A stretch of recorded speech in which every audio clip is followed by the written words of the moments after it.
نسوم أمسلتي أميرت في أبنو حبيبو أميتنا وتيو كبلمبو نجزانا قبرادزو نجزانا قبرادزو نجزانا قبرادزو أميتنا وتيو كبلمبو مسمتنا باري هاريبو غلاي أختي أبلاي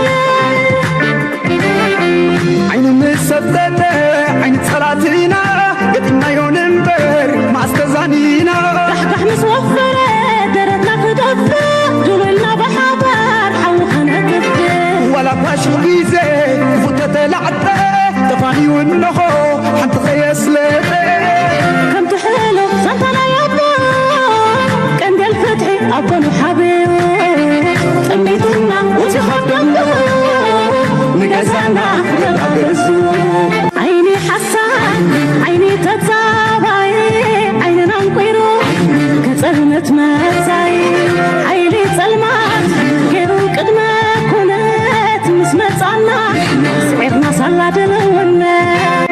دلوناتنا دلونات دلوناتنا دلونات دلونات دلونات ذهبنا هلاونات دلوناتنا دلونات دلونات دلونات دلونات دلونات ذهبنا هلاونات دلونتنا نديو ما كسبتنا يو خبلنا نديو يو خلنتنا وتروح تنكب وتروح تقال عدم كغوسكيس كاس ماسكي كاسالو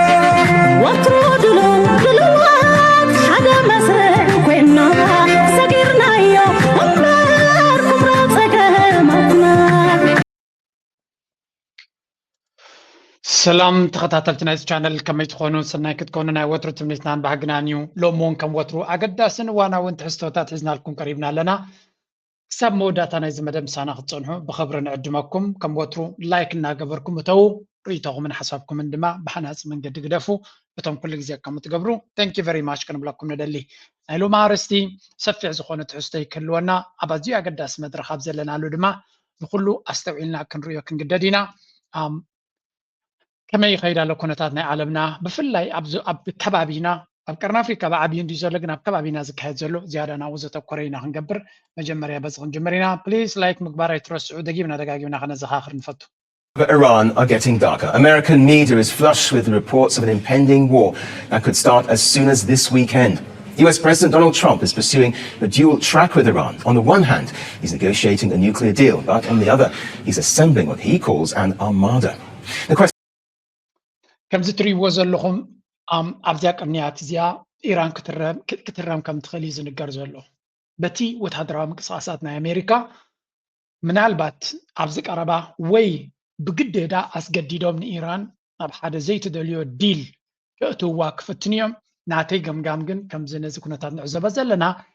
إيران ديل جيروم أي جيروم أي ترفو مني مهنيات كن دزز أكلو تحضرها مقصاص نمفرح تراي كونا يكلني زبال زلو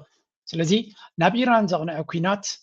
نحتصير معلتات كم تزحلفه نحنت لي تقل زي كون دما نسومنات وي ونعوارح ونقصل زخل كوينات كجبر كم زخل يزنقر زلو زو كوينات زدما بزحات نتكبابينا زعزبو زلو كم زو كونتاتنا عالم ميديانا عالم أبتو كوينات تكلخ سلازغوني أب كبابينا زي فانتازيا وي ون بكويناتن ورا كويناتن بدمن عبيدو زولو مراح كبابينا مالته نبلتقنا مراحي أبي حجون تقوني مزي شفينو كوينات كجبر كم زخلي زنقر زولو سلازي انتين مالتيو بزو كونتات زي بكل من قدنا أنا في الله كما بيرتراف زلنا بغرب أخنا كاتلو زلنا هنا دارجا معرتنا إيران أتكرر كوانت دي توابو كفيلاوي نتقول داي ناي تجراي في الله كوينات ناي تجراي زبل زل على شفني زوابو زلو كن ريا كن فتنينا نزي أتعايزنا رينا لمن تايو سكا دونالد ترامب لنكني بورد اوف بيسي لا كيبنيرو قال بتاع باز إيران زبالو سمعوا At least is impossible, and it's turned out not to be. And we do have some work to do with Iran. They can't have a nuclear weapon. It's very simple. Breaking today, Russia taking. إنت كم تري ودلهم أما كلام إبراء سلامكم أتأكلني لي عملني رجني كأهلي وجن قد من أبون مبصحنا سلامنا مع كلام إبراء قد من محسنا ሓደ ስራሕ ኣለና ብኢራን ክንሰርሑ ዘለና ንሱ ክስራሕ ክፈል ኣሎ ይብላ ኣሎ ኢራን ኒኩለር ክህልዋ ይክእልኒ ዘረባ የብሉን እዩ ዝብል ዘሎ ግን I don't think it's about nuclear ኣብዚ እዋን እዚ ብዛዕባ ኒኩለር ናይ ኢራን ጥራይ ኣይኮነን እዚ ኪኑ ዝሓለፈ ንኢራን ምህራም ተገዲዱ ዝኣተዎ ዘሎ ምዃኑ ዶናልድ ትራምፕ ማለት ተገዲዱ ክብለኩም ከለዉ ቤላ ገይሮም ሒዞሞ ስለ ዘለዉ ክግበር ዝኽእል እዩ ዝበሃል ዘሎ እጂ እቲ ክግበር ዝኽእል ዝብልዎ ዘሎ ስሙ Breaking today, Russia taking part in joint naval drills with Iran as the United States moves naval assets into the Middle East region and gathers the most air power there since the 2003 invasion of Iraq. In moments, State Department spokesperson Tommy Pickett, but first to our chief national security correspondent Jennifer Griffin. She's here with us in Washington. And ከምዚ ንሪኦ ዘለና ኣብቲ ጉዳይ እቲ ራሽያ መፂኣ ምስ ኢራን ወታደራዊ ልምምድ ትገብር ከም ዘላ ኣብቲ ከባቢ ወሽመጥ ሃርሙዝ እዩ ዝበሃል ዘሎ ግን I don't think ራሽያ ኣብኡ ምስ ኢራን ልምምድ ስለ ትገብር ዘላ ፕላን ናይ ኣሜሪካ ክቕየር ዝኽእል because ኣሜሪካ ኣብ ዘበነ ዶናልድ ትራምፕ ከም ዝረኣናዮ ዝተገበረ እንተገበረ nothing stops them ዳርጋ ኣሮጋንት እዮም ትዕቢት ኣሎ ሓይሊ ኣለና ባህልቲ እዮም ነቶም ካልኦ ድማ እቱን ኮጠጠው ከብል ዝኽእል ዝነበረ እንተተባሃለ ቻይና ይንሱ ግን ቻይና ክንዱ ዝኣክል ወታደራዊ ምንቅስቃስ ይገብር የለን ወላ ሕልፍ ሕልፍ ኢሉ ዝረአ ነገራት ኣለዎ እንታይ ግን እቲ ወታደራዊ ምንቅስቃስ ክሳዕ ክንዱ ዘፍሪ ዘሎ እንታይ ኢልኩም ክንዲ ምንታይ ነፈርቲ ኣብቲ ቦታ ምፅኦም ኣለዎ ስምዑ I think the first thing said is the largest build-up since the Gulf War back in 2002, and probably even more than that because it's not just the amount, but it's the sort of aircraft and air power that they've got there. Yeah, F-35 and other stealth jets that we've already seen are impervious to Iranian air defense. But it's also everything else that's been happening. We've seen a lot of surveillance, spy planes moving into the area, lots of aerial fuel tankers as well. And it's pretty clear that a heck of a lot of እንታይ እዩ ዝበሃል ዘሎ ኣሜሪካ ልዕሊ 100 ነፈርቲ ኩናት ኣብቲ ከባቢ ቀሪባ ከም ዘላ እዩ ዝንገር ዘሎ ስለዚ ኣዝዩ መጠነ ሰፊሕ ዝኾነ መጥቃዕቲ ክገብሩ ከም ዝኾኑ ዘርኢ ምልክት እዩ ነዚ ድማ ዋላ ነዳዲ ዝመልኣ ሚድኤር ነዳዲ ዝመልኣ መንጎ ፍላይት ነዳዲ ዝመልኣ ዝበሃላ ኣገደስቲ ስትራቴጂካውያን ዝብልዎን ነፈርቲ እውን መፅአን ኣለዋ ስለዚ መጠነ ሰፊሕ ዝኾነ ምድላዋት ሳክት ንምርኣይ ኣይኮነን እንታይ ዝበሃል ዘረባ ኣሎ ኣብዚ ናይ ኩናት መንገዲ ፈኸራ ክትገብር ትኽእል ኢኻ ሎጂስቲክስ ግን ኣይሕሱን ይብሉ እቲ ሎጂስቲካዊ ምንቅስቃስ ንክትፍክር ኢልካ ኣይትገብሮን ኢኻ ምክንያቱ ገንዘብ ስለ ዝሓልበካ ዘሎ ቢልዮንስን ንፈኸራ ጥራይ ወይ እውን ንተሃዲድ ጥራይ ንፈኸራ ዘይኮነስ ንተሃዲድ ጥራይ ኢልካ ኣይትገብሮን ኢኻ እዩ ዝበሃል ዋላ እውን እዚ ብልፅግና ኣበጊስዎ ዘሎ ብዙሓት ሰባት ዝብልዎ ዘሎ ዓብዪ ናይ ኩናት ሸውሃት የብሉን ዝብል ዘረባ ኣሎ ኖ ኣሽሓት ሰራዊት ታንክታት ሎጂስቲክስ መዓት ገንዘብ ዝወስድ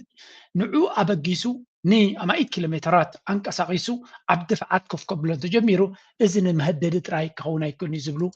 ወገናት ኣለዉ ስለዚ እቲ ኩናት ናብ ኤርትራ ይኸይድ ኣሎ ብለ ኣለኹ ግን ምልክት ኩናት ክካየድ ከም ዝኽእል ዝነግሩ ኣለዉ ድሕሪ ኩናት ናይ ኢራቅ እያ በቲ ኩዌት ጌርካ ናይ ኢራቅ ኩናት ኣብ 2003 ድሕሪ ኣሜሪካ እቲ ትዊን ታወርስ ናታ ኒውዮርክ ምስ ተሃረመት 911 ዝብልዎ ኣብቲ ግዜ እቲ ዘንቀሳቅስዎ ደረጃ ወታደራዊ ዓቕሚ ክንዱ እዮም ዘንቀሳቅሱ ዘለዉ ዝበሃል ስለዚ ንእሽተይ ዘይኮነ ግጅፍ ኩናት ምኻ ንዝተናውሐ እዋን ክቕፅል ዝኽእል ኩናት ክገብሩ መደብ ከም ዘለዎም እዮም ዝነግሩ ዘለዉ ስለዚ this is going to be ናይ ብሓቂ ኣገራሚ ኩነታት ክንረክብ ንኽእል ኢና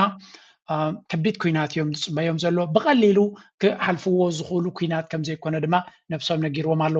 እቲ መጥቃዕቲ ዝካየደሉ ዝብልዎ ዘለዉ ድማ ዳርጋ ኣብ ኤሮጳ ዝበገስ መጥቃዕቲ ክካየድ ምክንያቱ ስዑድያ ይኹን ቀጠር ከምኡውን ኢማራት ብምለን ኣይነፍቅድን ኢና ምክንያቱ ግብረ መልሲ ንዓና መጥቃዕቲ ክመፀና ስለ ዝኽእል ኣይንኽእሎን ኢና ዝብል መልሲዮም ሂቦም ዘለዉ ስለዚ ካብ ሃገራት ኤሮጳ ዝበገስ መጥቃዕቲ እዩ ክካየድ እዮም ዝብሉ ዘለዉ ዶናልድ ትራምፕ ዝተሓዋወሰ መልሲ ዝህብ ዘሎ ግን እቲ ኩነታት ኣብዚ እዋን እዚ ዳርጋ እናነፀረ ይመፅእ ኣሎ እዩ ዝበሃል ዘሎ ናብ ኢራን ገፁ ዝግበር ዘሎ መጥቃዕቲ ዘይተርፍ ምዃኑ እዮም ዝብሉ ዘለዉ ንእሽተይ ከስማዓኩም ሽዑ ኢራን ከንታይ ትገብር ኣላ ክንርኢ ኢና If talks fail, will Trump pull the trigger?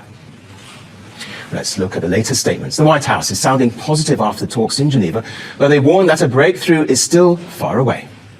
I think you heard from the administration and the State Department yesterday that there was a little bit of progress made, but we're still very far apart on some issues. I believe the Iranians are expected to come back to us with some more detail in the next couple of weeks, and so the president will continue to watch how this plays out. So Iran has been given 2 weeks. During this time, they're preparing a draft proposal. In normal circumstances, this would dispel fears of war, but with ከም ንሪኦ ዘለና እዚኦም ሰባት እዚኣቶም ኦልሬዲ ወዲኦም ዘለው እዮም ክትብሎም ትኽእልኒ ኢራን ግዜ እዮም ዝሽምቱ ዘለው ስለዚ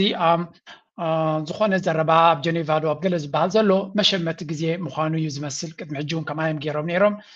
ንዲል ድልውነት የብሎምን ምክንያቱ ዶናልድ ትራምፕ ኣይኮነ ነዚ ጉዳይ ዝዝውሮ ዘሎ ብድሕሪ መጋረጃ እስራኤል እያ ትዝውሮ ዘላ እቶም ፖለቲከኛታት ናይ ኣሜሪካ ምስ እስራኤል ጥቡቕ ዝምድና ዘለዎም ድማ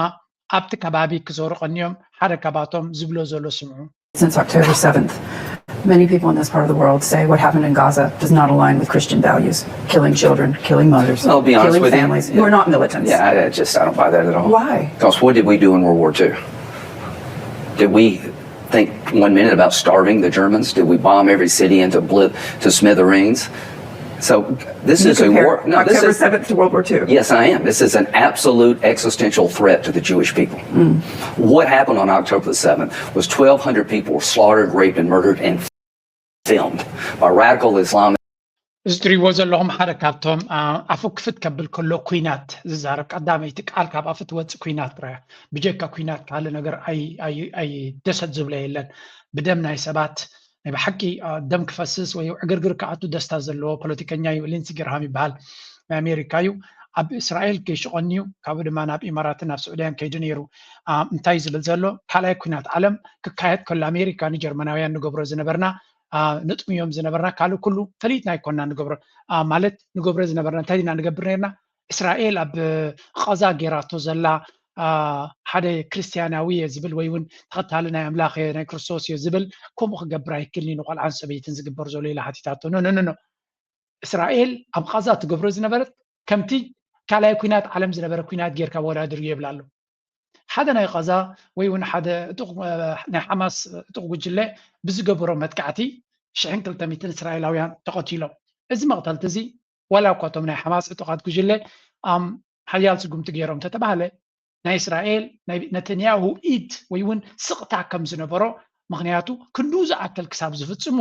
እስራኤል ወታደራዊ ሓይሊ እስራኤል ከይረኣዮ ተርፊ ኢልካ ክዝረብ ዝኽእል ኣይኮነን ይብሉ ብዝኾነ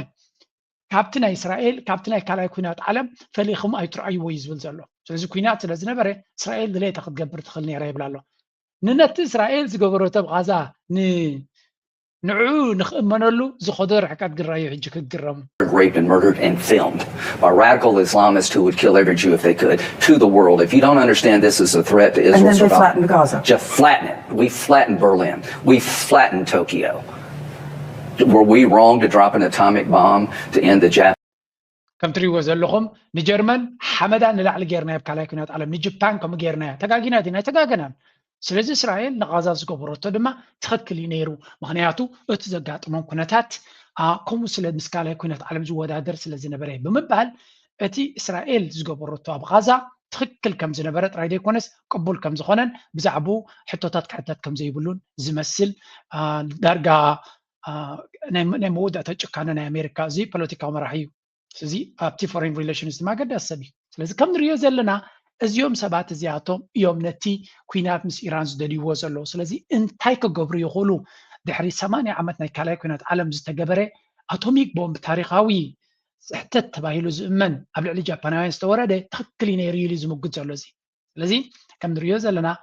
እዚኦም ሰባት እዚኣቶም ካብ ታሪክ ተማሂሮም ጥዑይ ነገር ክገብሩ ዝኽእሉ እዮም ኣይንብል ኢና ኣብ ታሪክ ንዝገበርዎ ደጊሞም ካብኡ ዝኸፍእ ጭካነ ንኽፍፅሙ ንእሽተይ ምክንያት እዮም ዝደልዩ ስለዚ ከምዚ ንሪኦ ዘለና እዝን ወዲ እዝን ነቲ ኩናት ዝደልዩ ዘሎ እስራኤላውያን እቲ ኩነታት ተረዲዎም ኣሎ ሓደ እስራኤላዊ ናይ ቀደም ፕራይም ሚኒስተር ዝነበረ ለንቀነ ኩነታት ናይ እስራኤል ክዛረብ ከሎ ዝበሎ እስከስምዕዎ So we have to build a lot of assets, so they need us a lot. Because I've come to one conclusion, they're not going to love us. The aspiration that the world will love Israel, it's not going to happen. What we need is that our enemies fear us, our friends respect us, and everyone needs us. We tried the love us thing for about 3,000 years, didn't work. እዚ ትሪእዎ ዘለዎም በነቲ ዝበሃል ናይ እስራኤል ናይ ቀደም ፕራይም ሚኒስተር ዝነበረ እዩ ገለ ካብቶም بزعባ ፖሊስና እስራኤል ብዙሕ ዝዛረብ እዩ እንታይ ዝብል ዘላ ኣብዚ ንዓና ብዙሕ ሰብ ክፈትወና ኢልና ይንሕሰብ በይሉ ከፍቅሩና ወይ እውን ምሳና ፍቅሪ ክሕዞም ገለመለ ንሓስቦ ዘለና ፈርጌድ ከጋጥም ኣይኮነን ፈትውና ኣይኮኑ ይብላሉ ትሩ ብዙ ትገብሮ ዘለኻ በቲ መንግስቲ እስራኤል ነተንያሁን ዝገብሮ ዘሎ ህዝቢ ዓለም ንክፈትወኩም ከቢድ እዩ ዋላ ቶም ፈተውትኩም እውን ነቲ ፍትወቶም ንክቕፅሉ ኣዝዩ ከቢድ እዩ ኮይኖም ዘሎ እንታይ ክንገብር ኣለና ይብላሉ እቲ ስትራቴጂናትና ብዙሕ ኣሰትስ ቆጠባናትና ኣዝዩ ሓያል ቴክኖሎጂናትና ኣዝዩ ሓያል ክኸውን ኣሎ ስለምንታይ ይብላሉ ኣሰትስ ስለምንታይ ሰለስተ ዕላማ ፀላእትና ኣፀቢቖም ክፈርሁና ኣለዎም ኢሉ ፀላእትና ካባና ክርዕዱን ክፈርሁን ኣሎ ስለዚ ሓያል ዝኾነ ወታደራዊ ቅልፅም ክንሃንፅ ኣለና ይብሉ ስለዚ ኩሉ ግዜ ስትራቴጂናቶም እዩ ፀላእትና ክፈርሁና ክኽእሉ ኣለዎም ይብላሉ ፈተውትና ድማ ከኽብሩና ኣለዎም ከፍቅሩና ዘይኮነስ ከኽብሩና ጥራይ ዘሎ ፍትወት ይትረፍ ከኽብሩና ኣለዎም ካልኦት ድማ ዝበዝሕ ህዝቢ ዓለም ድማ ምሳና ርክብ ዘይብሉ ድማ ምሳና ካባና ዝደልዮ ነገር ክህልዎ ኣለዎ ገለ ነገርሲ ክህልዎ ኣለዎ ናባና መፅዩ ካባና ዝደልዮ ኒዳስ ክንድለ ኣለና ተደለይቲ ክንከውን ኣለና ተደለይቲ ተፈራህቲ ከምኡ ድማ ዝተኸበርና ክንከውን ክንክል ኣለና ነዘን ሰለስተ ድሕሪ ሒዝና የፍቅሩና እደዝማተር እዩ ዝብል ዘሎ what a good plan this is a good plan ፅቡቅ ፕላን እዩ እዚ ኦልሬዲ ኣለዎም እንዲ እዚ ኣለዎም እዩ ነቲ ሚድያ ናይ ዓለም ተቆፃፂሮም እዮም ፋይናንሻል ወርልድ ፋይናንስያዊ ዓለም ተቆፃፂሮም እዮም ኣብ ባንክታት ዘለዎም ቁፅፅር ንበይን እዩ ፖለቲካ ናይ ኣሜሪካ ተቆፃፂሮም እዮም ስለዚ ካብዚ ንላዕሊ እንታይ ግብርሎ ንኣብነት ገለ ሰብ ኣሎ ቁጠባ you name me a billionaire ኣብ ኣሜሪካ ዘሎ ቢልዮነር ናይ ቴክኖሎጂ ናይ ጉግል መራሒ መን እዩ ሌሪ ፔጅ ኣይሁዳዊ እዩ ሰርጌይ ብሪን ዝበሃል ክልቲኦም እውን ኣይሁዳዊ መበቆል ኣሎ ፌስቡክ ናይቲ ሜታ ዝበሃል ካምፓኒ ማርክ ዘከርበርግ ኣይሁዳዊ እዩ ናይዚ ሕጂ ቻት ጂፒቲ ዝብሎ ዘሎ ኦፕን ኤአይ ዘሎ እቲ ኣልትማን ዝብሎ ኣይሁዳዊ እዩ and you go everywhere at technology ዝበሃል እዚ ኦራክል ዝበሃል ዘሎ ከምኡ ኣይሁዳዊ ናይ ኦራክል ሕጂ ቲክቶክ ገዚእዎ ዘሎ ዝበሃል ዘሎ እሱ and ኢሎን ማስክ ከመን እንድሕሪልኩም ኣነሲ ብደመይ ኣይሁዳዊ ኮንኩን ግን ብሂወተይ ኣይሁዳዊ የክብል ቪድዮ ኣለኩም ከትኩም ረኸቦ ስለዚ you just name anybody ፕሬዚደንት ናይ ኣሜሪካ መን እዩ ዶናልድ ትራምፕ እንታይ ክብል ሰሚዕና ኣይሁዳዊ ዘይኮነ ናይ ይሁድ ግን ትዝበለፀ ፕሬዚደንት ኣብ ኣሜሪካ ኣብ ታሪክ ኢሎም የስ ናይ ብሓቂ ትኽክል ኣለኹም ክብልካ ኣብ ስቴጅ ሰሚዕና ስለዚ ኣሰት ይኹን ነቲ ቁፅፅር ኣለዎም እዩ ግን እኹል ኣይኮነን ዘሎ we need to increase እዮም ዝብሉ ዘሎ we must ኩሉ ዓይነት ኮንትሮል ክህልወና ክኽእል ኣለዎ ከም እስራኤል ብፕላን ዝኸይድ ሃገርን ኤሊትን የለን እስራኤል ዝፀልኦ ሰብ ብዙሕ እዩ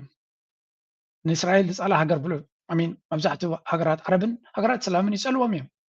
ግን ኣነ ኩሉ ግዜ እንታይ ዝብል ኣነ ካለ ካብቶም ነተንያሁን ፖለቲካ ናቱን ዝገብርዎ ሓደ ካብቲ ዘፅላኣኒ ስርዓት እንተሎስ እዩ እቲ ፀገም ግን ንፀላይካ ፀሊእካ ብፅሊ ዓዊርካ ካብኡ ከይተማሃርካ ክተርፍ የብልካ ተደይ ተማሂርካ ትስዕና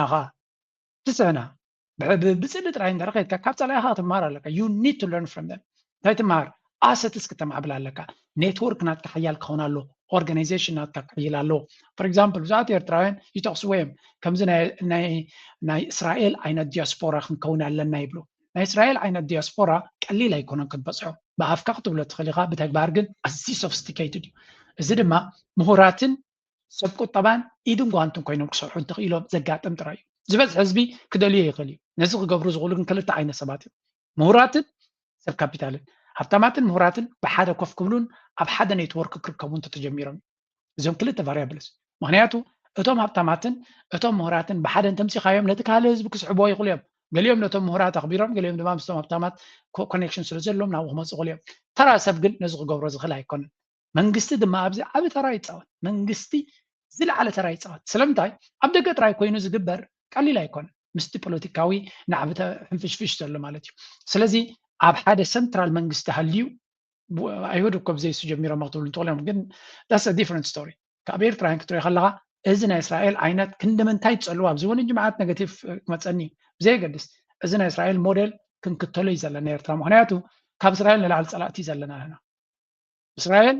ባዕሎም ዝፈጥርዎ ዘሎ ፀላይ እውን የብሎም ኣነ ክሪኦ ከለኹ ባዕሎም እዮም ፀላእቲ ዝፈጥሩ ፀላእቲ ይደልዩ ከም በዓል ነተንያሁ ፀላእቲ ይደልዩ ኤርትራ ግን ክውዕጠኩም እየ ዝብል ጎረቤት ኣለና በይኑ ኸ ኣይኮነን ኣጆኹም ዋሓጡ ዋኢሎም ዘተባብዕዎም ኣሎ በዓሉ እስራኤል በዓሉ ስለዚ we must learn ካብዚ ሲቹዌሽን እዚ ዝመፀና ዘሎ ሽግር ድማ ቀሊል ክኸውን ስለ ዘይክእል ብሕጂ እውን ኤርትራ ከቢድ ዝኾነ ብድሆ ክመጻእ ስለ ዝኽእል ተዳሊኻ ፈሊጥካ ዝተውዒልካ ምጽናሕ ሓጋዚ ይከውን ኣና እዚ ከም ሓደ መረዳእታ ክንወስዶ ይደሊ እዚን ወዲ ዝን ድማ እዩ ነቲ ኩነታት እናጋደዶ ዝመጽእ ዘሎ እቲ ናይዚ ከባቢና ዘሎ ኩናት ድማ ዝለዓለ ጽልዋ ኣለዋ ኣብ ልዕለና ንብሎ ኢራን ከዳ እንታይ ትገብር ትኸውን For Iran as President Trump weighs potential war options against Tehran. Amid fresh US strike threats, President Masoud Pezeshkian hailed an ironclad Iran-Russia axis, declaring that no one can disrupt their ties. Iran and Russia join forces with naval deployments in Gulf waters. Is Tehran signaling it is unafraid of US warships as the Russian corvette Stoiky docked in Iranian waters for drill? Lavrov warned there will be consequences. ራሽያ ምስ ኢራን ኮይና ወታደራዊ ልምምድ ኣብቲ ባሕርቲ ብሪል ጠያይት ዝትኮስ ዘሎ ልምምድ የካይድ ኣለው የስ ንሞራል ንኢራናውያን ሞራል ናቶም ሓፍ ምባል ተራ ክህልዎ ይኽእል እዩ ኢራን ኖርማሊ መሓገዘት ራሽያ መሓገዘታ ነይራ ንኢራን ኣብ ኖርማል ግዜ እንተዝኸውን ኣብ ኖርማል ግዜ ግን ኣይኮነን ምክንያቱ ራሽያ ንባዕላ ግጅፍ ኩናትን ከቢድ ኩናትን እየ ዘላ ስለዚ ንባዕላ መዓት ሽግራት ስለ ዘለዋ ኣፅዋራት ኣፍርያ ንነብሳ ክትኣክል እያ ትፍትን ዘላ ኣብ ልዕሊኡ ኢዳ ብዙሕ ነገር የተዘርጊሑ ዘሎ ኣብ ሳሕል ሃገራት ዘለዋ ቡርኪና ፋሶ ማሊ ኒጀር ካብ ኣይደልዩ ኣለው ካልኦት ብዙሓት ሃገራት ህንዲ ንባዕሉ ካብኦም ይደልሎ ዝደልይዎ ብዙሓት እዮም ኣብቲ ናይ ምክልኻል ስለዚ ድሩት ዓቕሚ ዘለዋ እቲ ካልእ ክሕግዝ ዝኽእል ዝነበረ ቻይና እዩ ቻይና ግን ብርግፅ ክሳብ ሕጂ ከም ፖሊሲ ደረጃ ዓብይ ሓገዝ ንክገብር ተዳልዩ ወይ ተበጊሱ የለን ስለዚ this is also creating another problem ነቲ ንኢራን ፍሉይ ሓገዝ ንኽረክብ ማለት እዩ ዝኾነ ወታደራዊ ልምምድ ብሓባር ይገብሩ ኣለው ነቲ ሞራል ናይቲ ሰራዊት ነቲ ህዝቢ ድሓን ፅቡቅ ክኸውን ይኽእል እዩ ግን ቀሊል ዘይኮነ ኩናት እዩ ዝፅበዮም ዘሎ and this is going to be a very very interesting time ኣብዚ እዋን እዚ ብኸመይ ክውዳእዩ እንታይ ክኸውን እዩ ንግዜ ክንገድፎ ኢና ክብል ደሊ ምክንያቱ ኩሉ ነገራት መልሲ ዘለዎ ስለ ዘይኮነ ኣብዚ እዋን እዚ ብሓፈሻ ኢራን ኣብ ኣገዳሲ መድረክ ከም ዘላ እዩ ዝንገር ዘሎ እዚ ከምዚ ኢሉ እናሃለዎ ከሎ ኣሜሪካ ግን ምስ መሓዙታ ወይ ምስተን መወዳድርታ ኩሉ ግዜ ድሕሪት ምስ ተረፈት እያ ሓንቲ ካብቲ ለንቀደ ንሰምዖ ዘለና ሪፖርት ኣብ ወታደራዊ ውድድር ሕጂ እውን እንተኾነ ቻይና ቤላ ጌራ ትሓልፎም ከም ዘላ ዘርኢ ረእዩ War clouds continue to hover over Iran. Let's now examine a new arms race emerging in the world. It's a race to build hypersonic missiles. Now, these are weapons that travel 5 times faster than the speed of sound. They can strike targets in minutes, making them extremely hard to hit. On the other hand, Iran has come up against some roadblocks. Depended on distance. እንታዮም ዝብሉ ዘለው ኩናት ብቴክኖሎጂ ክዕብለል ስለ ዝኾነ ኣብቲ ቴክኖሎጂካ ውድድር ናይ ኩናት መን ዝያዳ ይዕወት ንዝብል ቻይና ወላ እኳ ብቁፅሪ ኣሜሪካ ካብኣ ዝዕብልልን ዝበዝሕን ሓፃውንቲ እንተለዋ ኣብዚ ሃይፐርሶኒክ ዝበሃል ኣዝዩ ፈጣን ዝኾነ ኣፅዋር ኣብ ውሽጢ ሒደት ደቃይቕ ንዕላሙ ክሃርም ዝኽእል ብፍላይ እዚ ሃይፐርሶኒክ ክሩዝ ሚሳይል ትሒቱ ዝኸይድ ብራዳር ብቐሊሉ ክርከብ ዘይክእል ኣብኡ ቻይና ጸብለልትነት ናታ ተረጋግጽ ከም ዘላ gave leaders minutes to decide. That geography shaped warfare, deterrence, and how nations planned for conflict. But the buffer is shrinking, and reaction windows are closed. ስለዚ ከም ንሪኦ ዘለና ኣብ መንጎ ኣሜሪካን ቻይናን ዝግበር ዘሎ ውድድር ናይ ኣፅዋር ናይ ወታደራዊ ናይ ቴክኖሎጂ ኩሉ ብፍላይ ኣብዚ ወታደራዊ ዓቕሚ ጸብለልትነት ናይ ቻይና ኣብቲ ምዕቡል ቴክኖሎጂታት ብተደጋጋሚ ዝረአ ዘሎ ዳርጋ ኣሜሪካ ዝዓብየ ብድሆናታ ቻይና እዩ ግን እንታይ ክትገብር እያ ትፍትን ዘላ ኣሜሪካ ነተን እንኮ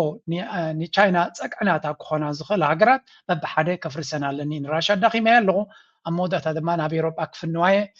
ድሕሪ ድማ ንኢራን ድሕሪ ኣሊኻ ንቬኔዙዌላ እንታሊኻ ቻይና በይናያ ክትተርፍ ትኽእል ምናልባት ሰሜን ኮርያን ራሽያን እየን ክተርፍኣ ዝኽእላ ዝብል ካልኩሌሽን እዩ እዚ ካልኩሌሽን እዚ ቀሊል ካልኩሌሽን ኣይኮነን ንኤሮጳ ከጃፓን ኩላቶም እዚኦም ኣብ ጎኒ ኣሜሪካ እዮም ስለዚ ንቻይና መወዳእታ ብዘይ ብቐረባ ምስኣ ክስለፋ ዘይክእላ ሃገራት ከተርፈየ ምናልባት ተቁጠባዊ ፀብለልትነት ናቶም ድሕሪኡ ብእገዳን ብዕፅዋን እናዳኸምኮ ክኸይድ ይኽእል ኸውን ዝብል ካልኩሌሽን ኢና ንርኢ ዘለና ክሰርሓሎም እንዲ ኣይሰርሓሎምን ንግዜ ክንገድፎ ኢና ብሓፈሻ ኣብ መንጎ እዚአን ክልቲአን ሃገራት ዝግበር ዘሎ ውድድር ግን ነብሱ ዝኸኣለ ዳይናሚክ ዘለዎ እዩ ብዙሕ ኣገራሚ ነገር ድማ እዩ ናይ መወዳእታ ርእሲ ናተይ ለንቀነ ዝተኻየደ ራእዩ እዚ President Donald Trump's Board of Peace has held its first meeting in Washington, D.C., with members pledging a multi-billion aid package to rebuild Gaza. Representatives from more than 40 countries attended the meeting 1 month after the group was officially launched. Trump said members have agreed to pledge $7 billion for a Gaza relief package, a fraction only. Donald Trump ni United Nations ወይ ካ UN ገዲፉ ናቱ ቦርድ ኦፍ ፒስ ዝብል ዘውፅኦ ነፍስ ወከፍ ሃገር ኣብዚ ቦርድ እዚ ዝኣቱ ድማ $1 ቢልዮን ክኸፍል ኣለዎ ብምባል ካብ 40 ሃገራት ሕራይ ኢሎም መፅኦም ኣለው 1 ቢልዮን ክኸፍሉ እዮም ኩሎም ማለት ኮይኑ 40 ቢልዮን ማለት እዩ ልዕሊ ቢልዮን ዝኸፈሉ ሃገራት እውን ኣለው ስለዚ ከም ትሪእዎ ዘለኹም ቀዳማይ ኣኼባ ናይቶም ቦርድ ኦፍ ፒስ ዝበሃል ንሱ ገይርዎ ኣሎ ፕሬዚደንት ናይቲ ቦርድ ንሱ እዩ ዳርጋ ንዩኤን ብገንዘብ ዘለውን ሃገራት ገይሩ ትቆይ ዝፍትን ዘሎ ሃገራት ድማ እቲ ቅድሚ ሕጂ ኣብ ዩኤን ዝነበረን ፀብለልትነት ዘይረኸባ ንዑ ንምርካብ ኣብዚ ቦርድ ኦፍ ፒስ ፀደፍደፍ ክብላ ይረኣያ ኣለዋ መን እየን ተን ፀደፍደፍ ዘይብላ ዘለዋ እተን ናይ ቀደም መሓዙት ናይ ኣሜሪካ ዝነበራ ኤውሮፓ ሃገራት ኣብቲ ጉዳይ እቲ ፀደፍደፍ ክብላ ይተረኣያን ስለዚ ከምዚ ንሪኦ ዘለና ንጉዳይ ናይ ቃዛ ሓደ ናይ ዘብለጭልጭ ቦታ ንክንገብሮ ኢና ብዝብል ኣብዚ እስከንሽተይ ንስማዕ ዘርብ In terms of power and in terms of prestige, there's never been anything close because these are the greatest world leaders. Almost everybody's accepted, and the ones that haven't will be. Some are playing a little cute. It doesn't work. You can't play cute with me. They're playing a little bit, but they're all joining. Everybody, most of them very immediately. እዚ ቦርድ ከም ትሪእዎ ዘለኹም ኩሉ ሰብ እዩ ዝኣትዎ ዘሎ እቶም ሓደ ገለ ክፃወቱ ጌይማት ክፃወቱ ዝፍትኑ ግን ክስሕንዋ ይኹም ንኤውሮፓ እዩ ንኤውሮፓ ንካናዳ ከልኪልዋ እዩ ነቶም መራሕቲ ኤውሮፓ ንዝኣበዩ ዝመስል እዩ ስለዚ ዶናልድ ትራምፕ በቲ ሓደ ብምርጫ ዝእቶ ገይርዎ ኣሎ በቲ ካልእ ድማ ምፍርራሕ ከኣለዎ እቲ ጉዳይ ከም ትሪእዎ ዘለኹም ብዙሓት ሃገራት ኣትየን ኣለዋ ስዑድያን ኢማራትን ክልትኤን ልዕሊ 1 ቢልዮን ልዕሊዩን ገንዘብ ከፍ ኢለን ኣለዋ ብሃገራት ኤውሮፓ ግን ብፍላይ ኣብዚ ሓንቲ ሪፖርት ነይራ there was this ኣይነትዮም እቶም ሃገራት ኤውሮፓ ዘይኣተው ስለዚ UK France Germany ሰለስቲአን ኣይኣተዋን ኣለዋ እዩ ዝበሃል ዘሎ which is a very important one because እዚኣተን ገለ ካብቲ አንድ ሕቆ ናይቲ ኤውሮፓ ዝበሃላ እየን እምብክብላ ይኽእላ እየን ዝብል እምነት የብለይን ምክንያቱ ስለ ዝፈርሑ ካብ ዶናልድ ትራምፕ ዋላ እውን እንተዘይደልይዎ ፈሪሖም ከኣትዉ ክእሉ እዮም ዝብል እምነት ኣለኒ ብዝኾነ እቲ ኩነታት ከምዚ ኢሉ ኣሎ ኣብዚ መድረክ እዚ ድማ ብዛዕባ ግብፅን ኢትዮጵያን እውን ተዛሪቡ ነይሩ ኣብ ዝቕፅል ሕጂ ናብ ናይ ዞባና ክምለስ እየ let's go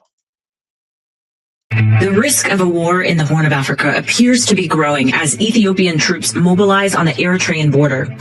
Ethiopia's quest for sea access is irreversible. Tensions between the two countries have been building for weeks, with the Ethiopian Prime Minister making clear the country wants to regain access to the sea. I am 1,000,000% sure that Ethiopia will not remain a landlocked country. On this episode of the Next Africa podcast, we'll look at what's behind the ኩናት ናብ ኢትዮጵያ ብፍላይ ድማ ኩናት ንትግራይ ዝብል ካብ መዓልቲ ናብ መዓልቲ ድምፂ ናቱ እናበርትዐ ይኸይድ ከም ዘሎ እዩ ዝንገር ዘሎ እንታይ ኣብዚ ኩናት ዝንገር ዘሎ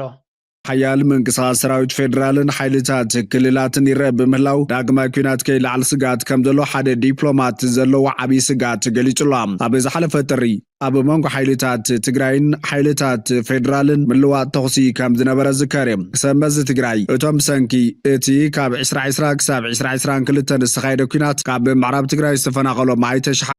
ጠልብ ዘሎም እታ በመንጎ ሓይልታት ትግራይን መንግስት ፌደራልን ምስ መላፍንቱን ንኽልተ ዓመታት ዝተኻየደ ደማዊ ኩናት በታ ብመወዳእታ 2022 ናብ ደቡብ አፍሪካ ዝተበፅሐ ውዕል ስለዚ ኩነታት ናይ ትግራይ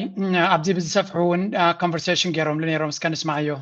How serious is this military buildup?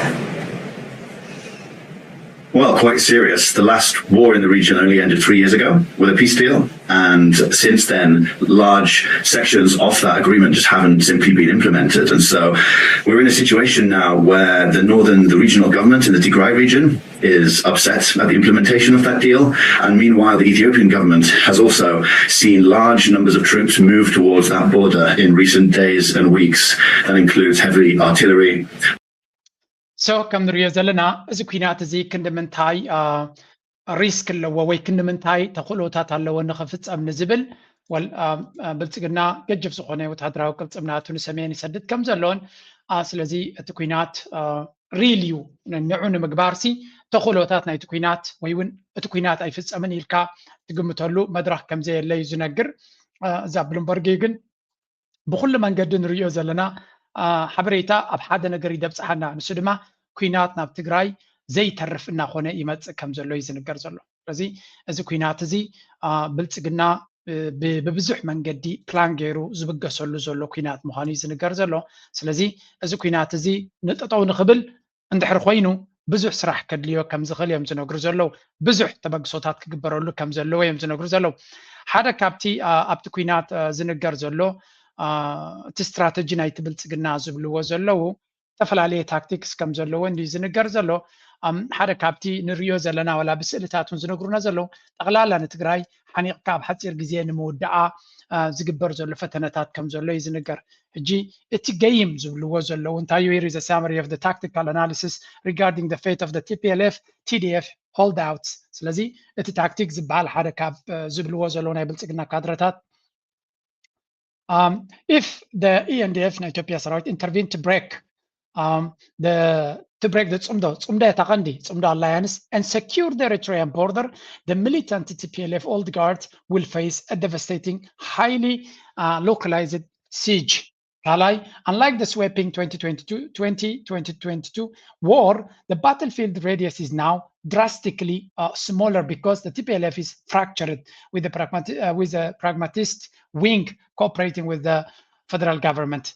By sealing the northern border to cut off Asmara, maintaining the southern and western blockade. Times of Luzalo. Majameria, Sumdaya Takandug. Again, Zukinat zi answer Sumdayu. Seleznet Sumdan Khbetnan Toinka, Dob Nai Ethiopia, Nai Tigray, Bohulu, Gabralaka,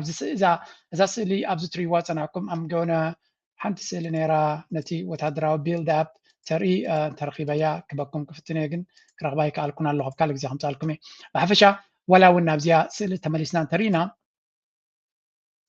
نتي تግራይ ዝበሃል ዘሎ እንታይ ገይሮም በለው መጀመርያ በቲ ሓንቲ ካርታ ነራት ንግን ኣብ ዝቐረባ ኣይረኽብኳን ኣለኹ ተረኺባ ከም ጻልኩሜ ነቲ ንትግራይ ከመይ ጌርካ ተዓጽዋ እቲ ታክቲክ ናይቲ ኩናት ንትግራይ በቲኽካ በታቲኽካ ኣብ ንእሽተይ ቦታ ከም ትተርፍ ምግባር እሞ ነቲ ሰራዊት ብኩሉ ኣካቢብካ ልዕሊ ኩሉ እቲ ኣውያት ናብ ኤርትራ ዝግበር ዘሎ ዝኾነ ይኹን ምስ ኤርትራ ዝግበር ኩነታት ንኸይፍጠር ኤርትራ ዝኾነ ይኹን ረዳት ወይ እውን ሓገዝ ንህወሓት ከይትቦ ወይ እውን ኤርትራ ኣብቲ ኩናት ንኸይተኣትዩ ሰራዊት ናይ ኤርትራ ኣብ ውሽጢ ኢትዮጵያ ኣትዩ ኣሎ ብዝብል ክሲ ኤርትራ ዝኾነ ምስ ህወሓት ወይ ምስ ትግራይ ርክብ ከይትገብር እሞ ንትግራይ ከይተትሕና ካብ ዝብል ገይም ዝተበገሰ ፀወታ እዩ ዝግበር ዘሎ ስለዚ እቲ ዕላማ ናቶም ጻድቃን ባዕሉ ኣፈዲሕዎም እዩ ኣብ ሓፂር ግዜ ክውዳእሉ ዝኽእል ታክቲክ ክንገብር ኣለና ይዝብል ስለዚ ዳርጋ እቲ ምዕራብ ትግራይ ብልፅግና ሒዝዎ ስለ ዘሎ ዝብልዎ ዘሎ ንብሙሉ ኣካባቢ ሰራዊት ናቱ ብደብ ናይ ኤርትራ መፅኡ ኣሎ በስተዕተዋይ ድማ ብፀለምቲ በሎ በዝራያ ለማጣ በሎ ብኩሉ በታቲኹ ሓያል ዝኾነ ሰራዊት ብዓፋር እውን ከምኡ ስለዚ ብኩሉ መንገዲ ኣካቢብካ ቀንዲ ድፈርሃ ደሎ ንሱ ኣቲኻ ነዚ ብዛላምበሳ ክሳብ ትዶብ ናይ ትግራይን ኤርትራን ብሙሉ ሰራዊት ናይ ኢትዮጵያ ከካብቦ እሞ ነቲ ህወሓት ዝበሃል ወይ ሰራዊት ናይ ትግራይ ሙሉእ ኣብ ክቢ እዩ ክሃርሞ እዩ ትመደብናቱ ነዚ ዓይነት ክቢ ክትገብር መጀመርያ ቁጥር ሰራዊት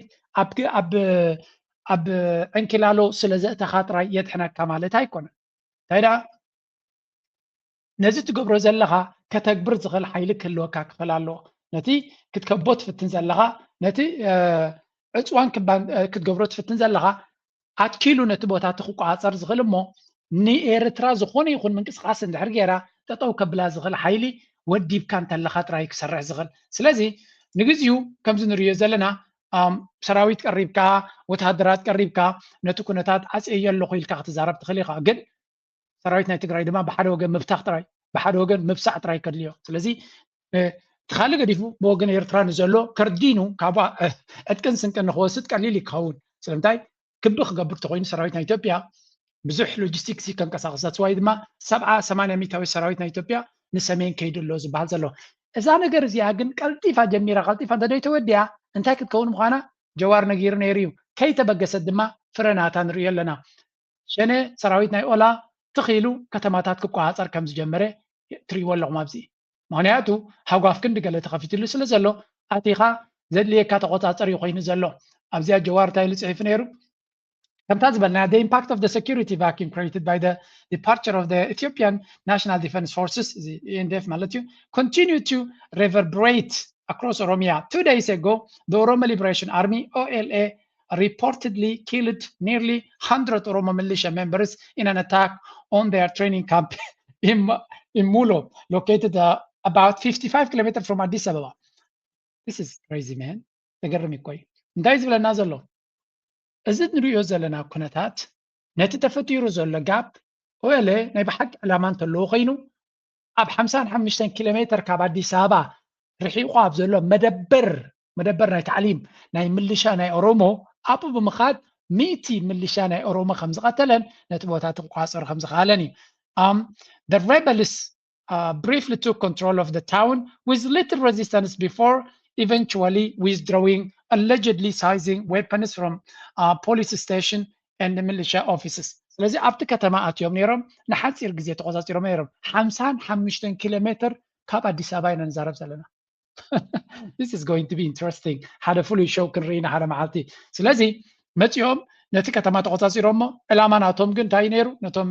ሚሊሻታት ኣጠቃጠቃ ኣቢሎሞም ካብ እንዳ ፖሊስን ካብ ካልእ መደበራትን ዘድልዮም ብረትን ካላሽናትን ገለመለን ወሲዶም ነታ ከተማ ተቆፃፂሮም ነዊሕ ክፀንሑ መደብ ስለዘይነበሮም ጥቕሚ ስለዘይብልዖም ኣብ ዝምልከቶም ቦታ ከይዶም ማለት እዩ እንታይ ማለት እዚ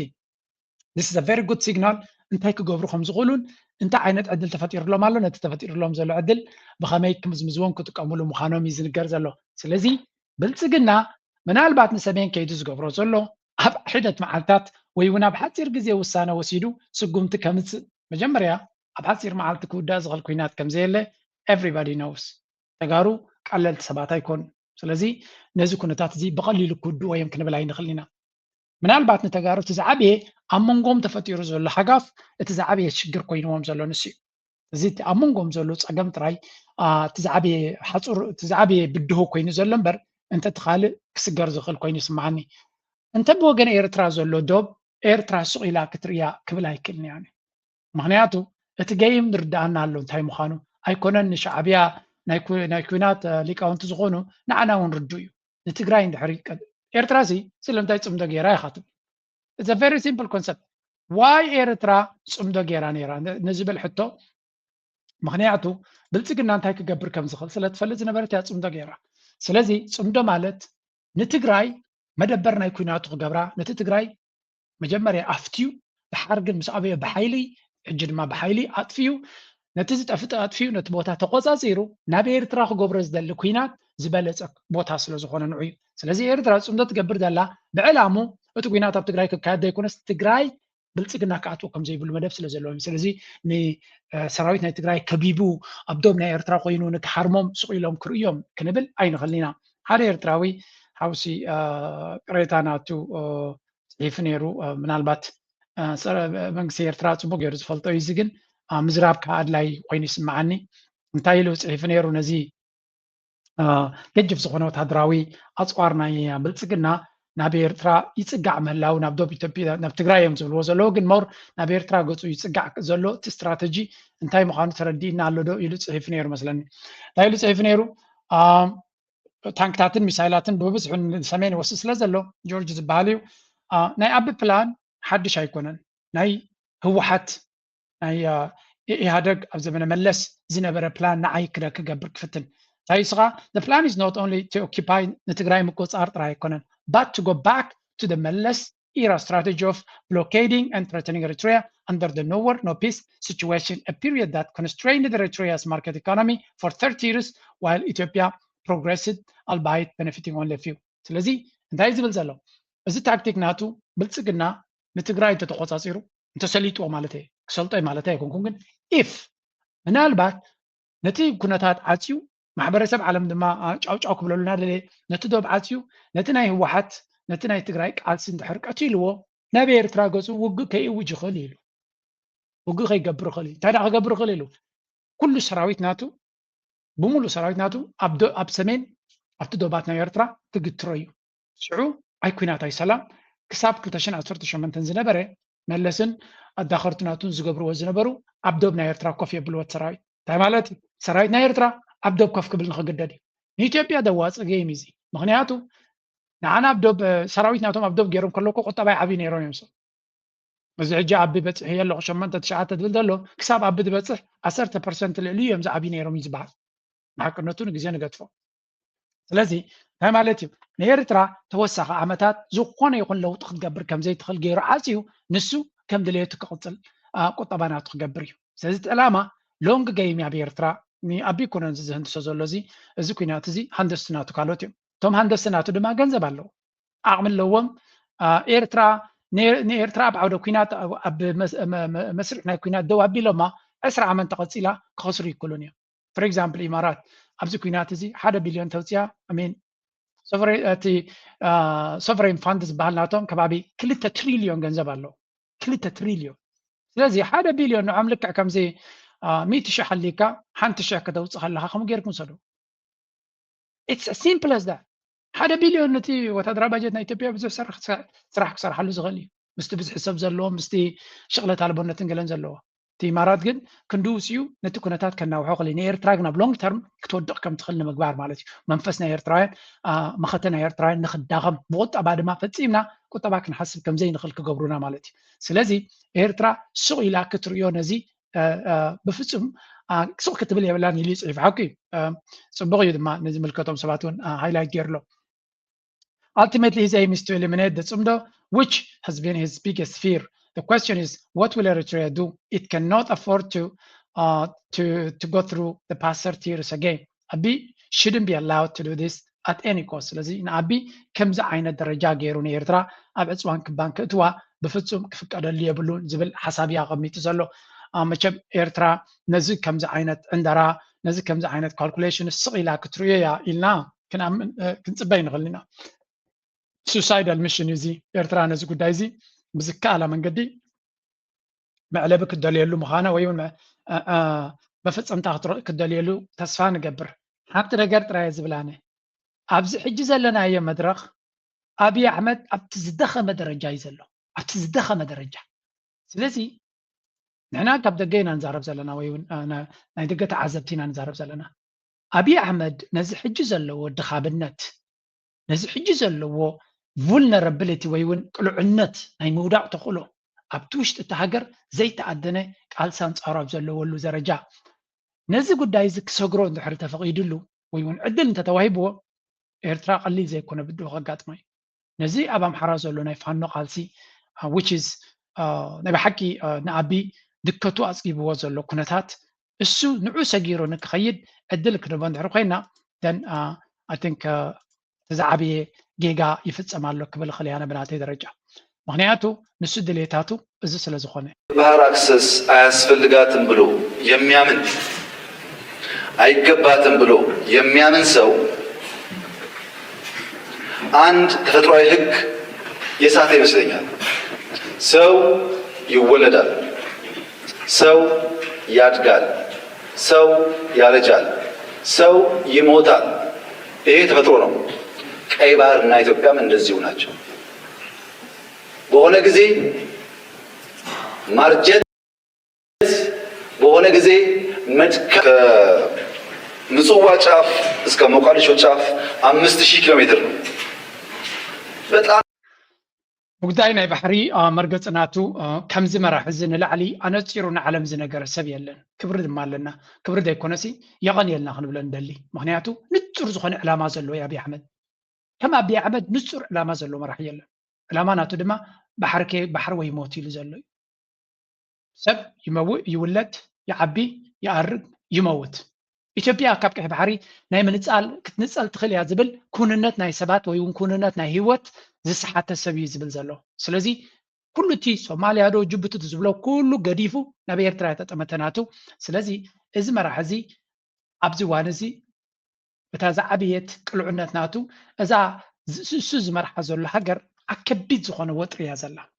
and there is ample opportunities ማዓት ዕድላት እዩ ዘሎ ንዓቢይ ቻሌንጅ ንምግባር ምክንያቱ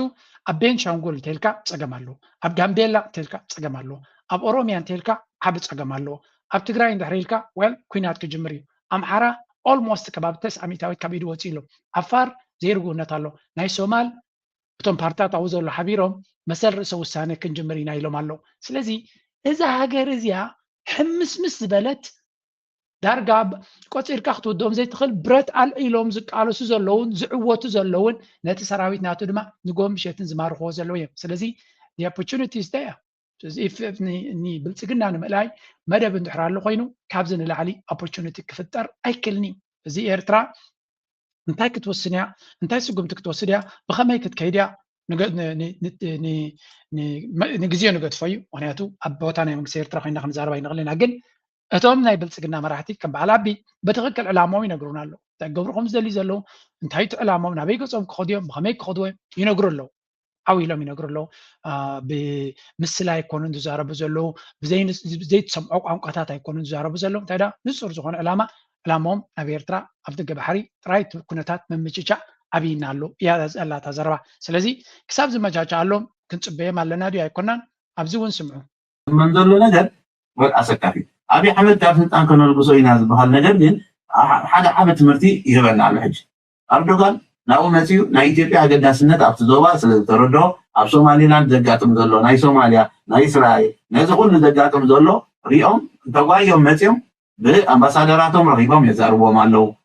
ኣብዚ ሲ ምስ ሪፖርተር ጋዜጣ ኢንተርቪው ዝገበረ ናይ ፈረንሳይ ኣምባሳደር ዝሃቦ ዝርዝር ሓበሬታ ኣሎ ሓይሊ ባሕሪ ተሰልጥንሎም ዘለኹም ንኢትዮጵያ ሲ ኣፍ ደገ ባሕሪ ክረኽቡ ኢልኩም ዲኹም እዚ ኸ ፕሬዠር ደይገብር ኢሉ ኣብ ዝሓተቶ እንታይ ኢሉ ንሕና ኣብ ደገ ባሕሪ ኣሎ ይሃሉ ብዘይገድስ ሓይሊ ባሕሪ ነሰልጥኖ ኣለና ሱቕ ነሰልጥኖ ኢና ሓደ መዓልቲ ግን ብሰላማዊ መንገዲ ኣብ ደገ ባሕሪ ከም ዝረኽቡ ኢና ንኣምን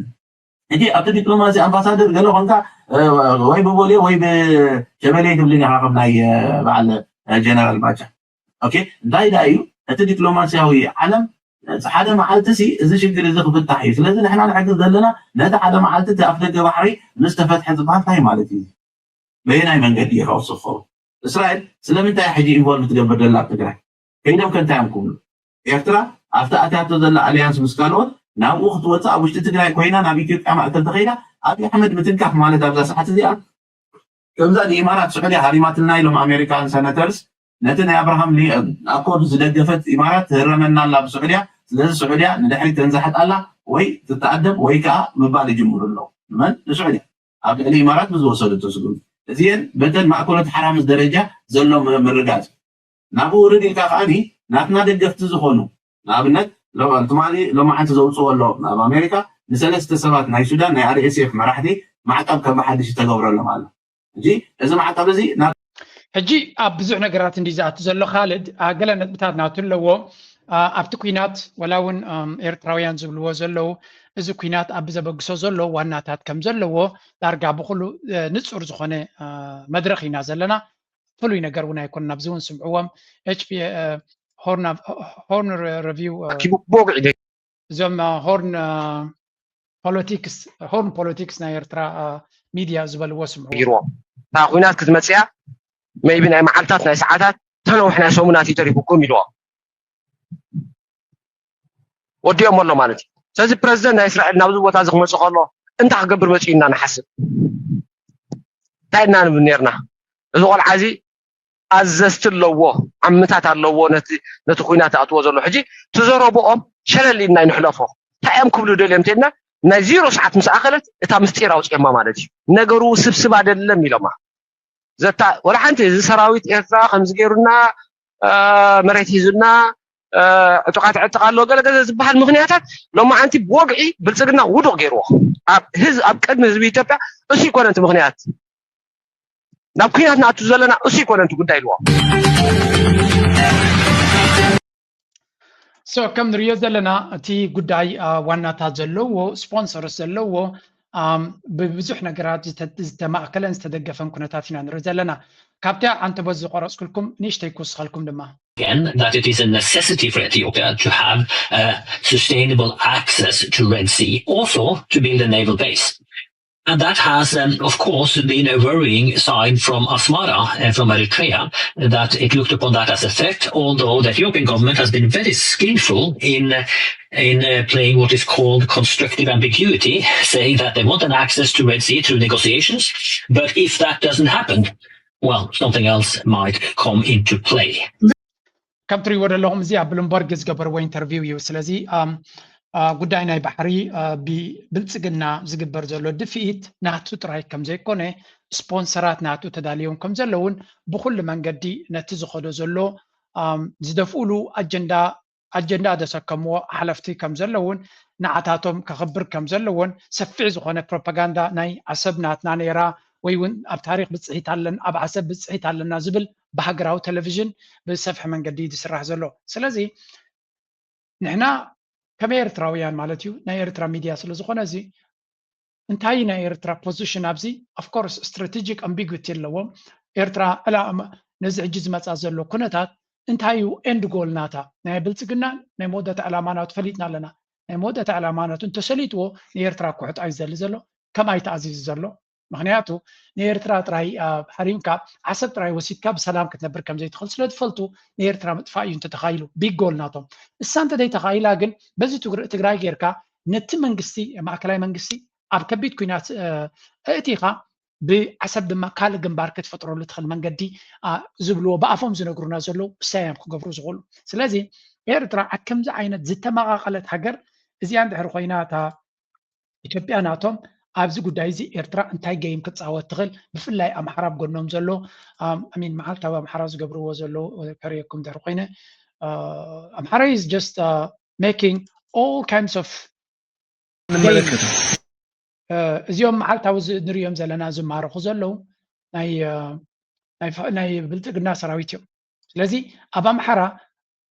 እቲ ብልፅግና ዝበሃል ብምልሻ እዩ ዝንቀሳቀስ ዘሎ እዚኦም እዮም ተምልሻ በመርሃ ቤቴ ግንባር ሬማ ከተማ ውስጥ በነበረ የአገዛዙ ኃይል ላይ በወሰደው የከበባ ማጥቃት እርምጃ በርካታ ወታደሮች ተገደሉ። በዚያው ቀጠና ከፋኖ እርምጃ የተረፉ በርካታ ወታደሮች ከነሙሉ ትጥቃቸው እጃቸውን ለፋኖ መስጠታቸው ታውቋል። ከሬማ ከተማ በቅርብ ርቀት ቻይና ካምፕ ከም ንሪኦ ዘለና ኩሉ ግዜ ዝተማረኸ ዝተታሕዘ ኣብኢድ ፋኖ ዝወደቐ እንተደይ ኮይኑ ፍሉይ ነገር ክገብር ብልፅግና ሰራዊት ናቱ ኣይንሪኦና ዘለና ስለዚ እቲ መድረኽ ፋኖ ዝከኣሎ ይገብራሎ ነቲ ዓውደ ኩናት ድማ ዳርጋ እናተቆፃፀረ ይኸይዳሉ ሕጂ ድማ ዓብዪ ሃጓፍ ተፈጢሩሉ ስለ ዘሎ ነቲ ጉዳይ ንርኢ ኣለና ብካልእ ሸነ ዝኣክል መጥቃዕትታት ቁልጡፍ ዝኾነ ምንቅስቃስ ይገብር ከም ዘሎ ንኣብ ድማ የፈድሐሉ ነጻነት ጦር በአዲስ አበባ አቅራቢያ ጥቃቶችን ማድረሱን አሳወቀም። ይህ ደግሞ የብልጽግናው መሪዎች ወለጋን ሰላም አደረግን ባሉ ማግስት የደረሰ ነው። ጠቅላይ ሚኒስትር አብይ አህመድና ተመስገን ጥሩነህን ይዘው ባቀኑባቸው የወለጋ ዞኖች ስለ ሰላማቸው ምስክርና ትማሊ ብልጽግና ኣብ ኦሮሚያ ወለጋ ሰላም ጌርና ኢሉ ድራማ ክገብር ብፍላይ እቲ ኩናት ዝመርሕ ዘሎ መራሒ حقኛ مسلم مخبكم مسكمي زبل سبينا اب كوينات ناطو زلنا እዚ ትሪዎ ዘለኹም የት ኣብ ዝበሃል ዘሎ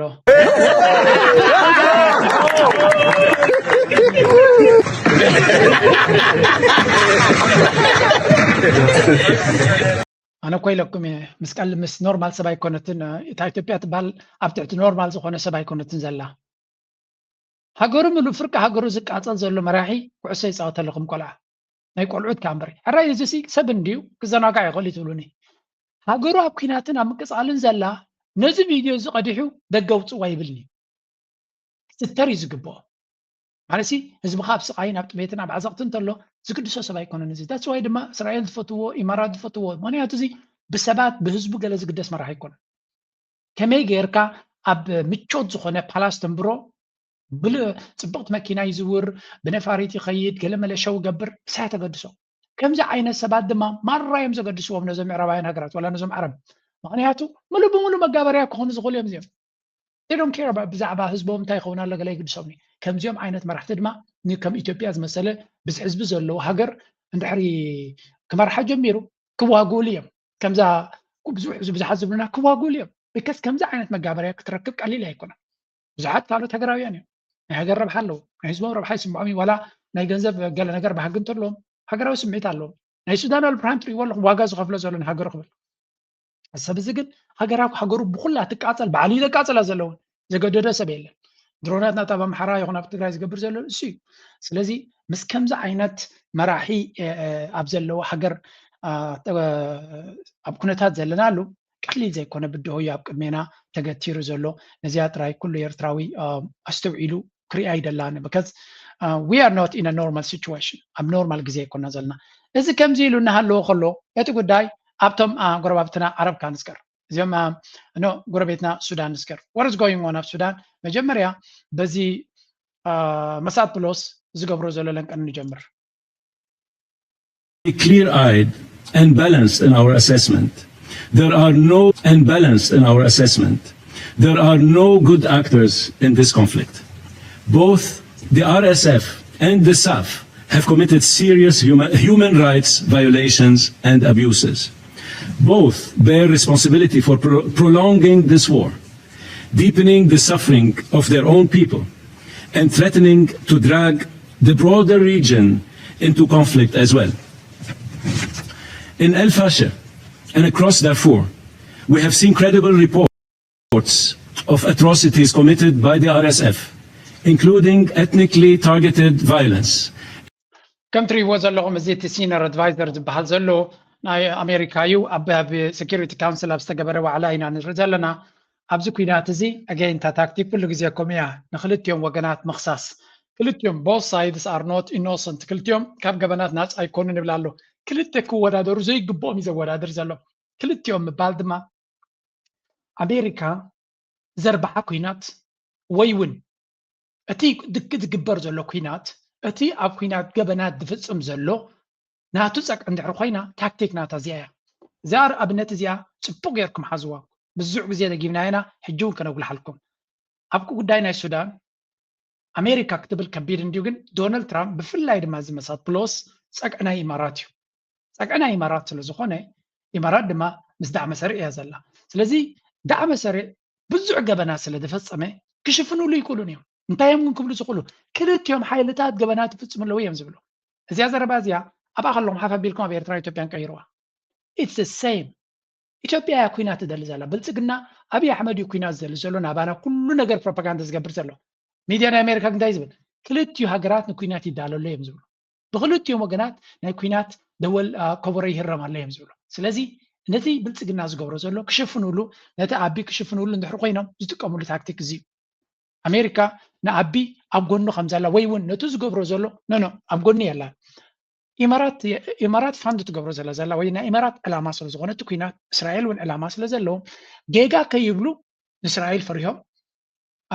سوق كيبلو دما ساعتس لزلهم كزارب لهم سعو كلتكم وجنات زبل زربا يمرتو سلزي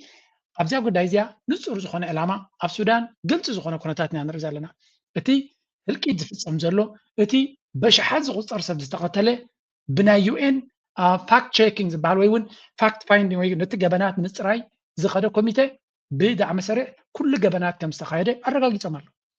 جن أتدعم سريع جرا كي وردو يسقم كي وردو تايكبلو لهم كل يوم وجناتهم جبن زفت من لو يبلو تعال ما تاي نكل يوم زعليه من قصة خجبر مخنياته سيفيل أو من قصة مالتني إمارات كربحي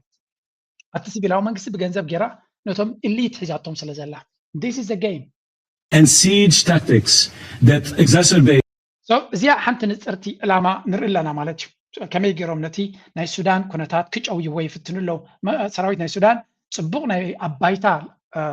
ناي مدفع مثل زلوا بزوان زي بستخل من قدنا تكوينات أو قبلوا يمزلوا زلوا أمريكا كلت يوم وجنات كاب جبنات ناس أزخوني كونون سلزي مقراط يتخصص جبرالو تناي إمارات الجندة مالتي مرة يزيد فعلوا زلوا زدما دقيقنا دقاقينا أستوعبنا كن ريا زلنا بعد جنزب أبز عالم بزونا جر كبريز فتن سلزين بعد جنزب عدل ترخيب كبحيل ترها سعر زلكا تحتو دما نزي نابيجس وكخيدو مزجزية كريو نخل كونتاتيو نغطل أبز كتيرنا انتايو سودان أبتو مدرخ تزبالتو من الباتنا يوكي أبزيز بالوم خلتا نجار كنسمع نقوله أجنازيفنا كنرينا كدميو جنب زياخن نري. Hi, this is Janet McElligott. It's February 19th. I came home today only to find myself faced with Musab Poulos at the United Nations lying his pants off. I think the UN performance by our emissary meaning the United States emissary on the Sudan at the United Nations today went beyond embarrassing. And the reason I say that is because there was complete disregard on behalf of the envoy talking about the United Arab Emirates supply lines to the Rapid Support Forces. But what could not be denied.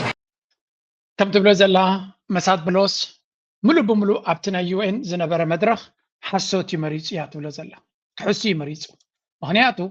كم تي إمارات تجبرو زلا أبركتو ويون تجبرو زلا متتتاوب تكينات لوجستيكس نقول تكينات تم حضرو زلا كالو تقراتكم عينت ولو إن سراوي السودان يحجزون تلو مسوز ولا درا يكونن سلازم نكلت يوم حيلتات ندعم مسار إن سراوي السودان معرق يركا مخصاص كالو دما أتي إمارات تحجزو زلان كالو تقرات يحجزو زلون ون معرق يركا مخصاص بفصل تقبلنا زلو ذي كونه زي بوس سايديزم زلون خلتيو وجنات بمبال مهدمت دليلا نتحادى عند جبن زفتم زلو كي تجد ويونس أجمنا خي تجبر تخط ولا من جديو تحنو توتنا أمريكا سنة جن نزي شت أراناتوز قط أمويم زمسلو درجة أمريكا foreign relations chairman ناتوز جيم بريش بحال كالوتهم بزحات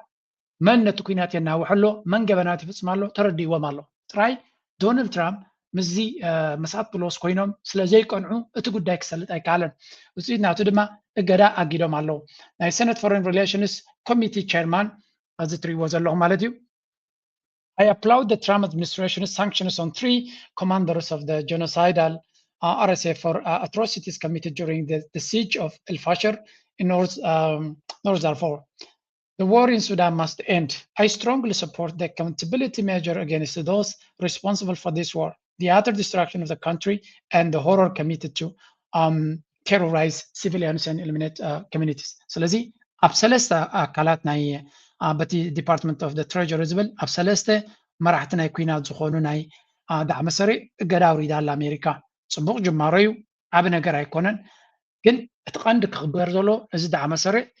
ناي وصاي قبر شبراوت كال تبعيلو شمك وهبلو شعوب مسوز سرح كله اقدا يوردو دونا برقص امارات ازي خي قاطم نقوم مشيتني تقواي زلا نزي نقر زي تطون مبال كل زي كاليا تقبر زلا we will see ازي نقر زي انتاي قوني نابيك بتسهيو نقزيكم قد فينا قداي ناي سودان اب يونايتد نيشنز اب بوتا رقيب نيرو نا امريكا اقدا نخت وسدتو سقم تدما نبحكي كابت مسات بلوس اوتو زلو تواسو وصاي دحان زخونه تسفا زهب كونتاتيو بوغيرم دما نابتكال ازي عبد اللولو زبال ببزع جبن زخصص سب ناراشنا فيديو زلو بزع سب زقتل سبي قال جدو حمدان محمد ابو شوق ضبال مالتي زغا ويكا تجاني ابراهيم موسى محمد كا الزير سالم زبلو مال ثلاثه زياتهم اقرا وريدو مالو مالتي كنا منتاي سلوا 5 علوم يخل we don't know again this ازوم سبازياتهم بعبيت جبنات زحتوتو نغير حيبتات ونيوم سلازي بزحات سبات كابز حليفكا نتدعم مسري terrorist organization إلكا ليبل ناخد قبريو تبهجن دليه تنزلو نابو ناخد بتساجن قرب كبد زباله سلو زغونه بزح جزء له بعد مسات بلوس مرحوز له جواب كبد زباله يكون كالو زون نيرواو Seoul session we will be discussing Sudan. It is the greatest humanitarian crisis of the 21st century and the world must not look away. That is why the UK led the Process 2 Commission, the UN fact-finding mission into the RSF siege and capture of El Fasher. The report is out today and whose findings I will be taking to the Security Council this morning. And the report's findings are chilling. Starvation used as a weapon of war, mass killings, civilians ambushed and slaughtered as they fled, and women raped by the bodies of their murdered children. Ethnic targeting and أتي جبنات قبل علزبي زقاتم زلو دسكاكي زدما بيو إن استقايدة حكمنا مفلات أبسط جبر مصلحتي تروتيو نبتي سكيورتي كونسلون بس حلو نبي حكي نكسم عن نكسم عود سكاكة هنا الجبنات يدفع زلو سلازي نتكهدم زفتن زنبر حلكيت كل زدما كل جبنات زي كل يزولكم زلو أب دارفور أب الفاشر استفدت ما جبنات دعم سريع فتم ساكد نسراوي السودان إمبليكيت نخو قبر سراوي السودان تايلو إذا خاصم ولا تمزات بلوس بنفرتسي ندعم سريع دي ولا نسيفيل كيف لا يدبدب نيرو بزبل إذا خاصة زلو بر سراويتنا السودان أكيب سبقتيلو زبل يلا جن اتعلامة كل جزء انتهايو ንኽልትዩ ሓደ ሓሪምካ ነቲ ሰራዊት ሱዳን ካብ መንግስቲ ንምእላይን ዕልዋን ንምግባርን ስለ ዝኾነ ነቲ ዳዕመ ሰሪዕ ድማ ንምድሓኑ ስለ ዝኾነ ዳዕመ ሰሪዕ ፋሕ ክብል ይኽእል እዩ ምክንያቱ ሃብቱ ኣብ ኢማራት ኣኪቡ ዘሎ እዩ ንኢማራት ስለ ዝኾነ ዝዋጋ ዘሎ ኢማራት ብካልእ መንገዲ ኣብቲ ፖለቲካ ናይ ሱዳን ክትምለሰሉ ትኽእል መንገዲ እንተሎ ንዓነ ምሕጋዝ ዝግበር ዘሎ እዩ ስለዚ ናይ ብሓቂ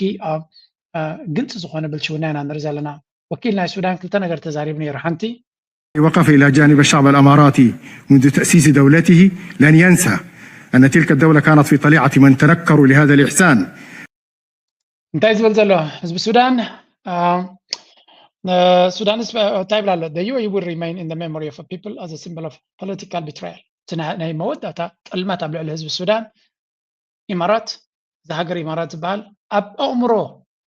ኣብ ዝኽሪ ናይ ህዝቢ ሱዳን ሓንቲ ጠላም ፖለቲካዊ ጥልመትን ሞራላዊ ጥፍሽናን ዘጋጠመ ሃገር ኮይና እቲ ንሳ ዝፈፀሞ ተገበን ንዘላለም ናተዘከረ ክነብር እዩ ስለዚ ኢማራት ኣብ ልዕሊ ህዝቢ ሱዳን ጌራቱ ዘላ ኣብ ልዕሊ ሃገረ ሱዳን ጌራቱ ዘላ ክርስዕ ዝኽእል ኣይኮነን ይብላ ኣሎ እዚ ንኢማራት በቐጥታ ክወቅስ ከሎ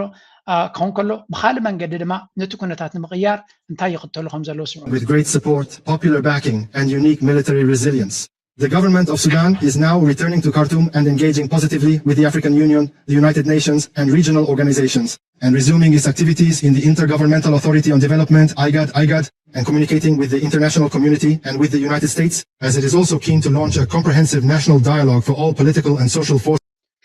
መንግስቲ ሱዳን ናብ ካርቱም ምምላእሱ ጥራይ ዘይኮነ ብዙሕ ተበግሶታት ይገብር ከም ዘሎ እዩ ዝገልጽ ዘሎ ሓረካቡ ድማ ናብ ሕብረት ኣፍሪካ ክምለስ ሓቲቱ ከም ዘሎን ናብቲ ናይ ኢጋድ ኦርጋናይዜሽን ድማ ናዚ ናይ ቀርን ኣፍሪካ ኦርጋናይዜሽን ኢጋድ ድማ ከም ዝተመለሰን እዚኦም ስጉምትታት ዝወስዶም ዘሎ ድማ ከም መንግስቲ ናይቲ ሃገር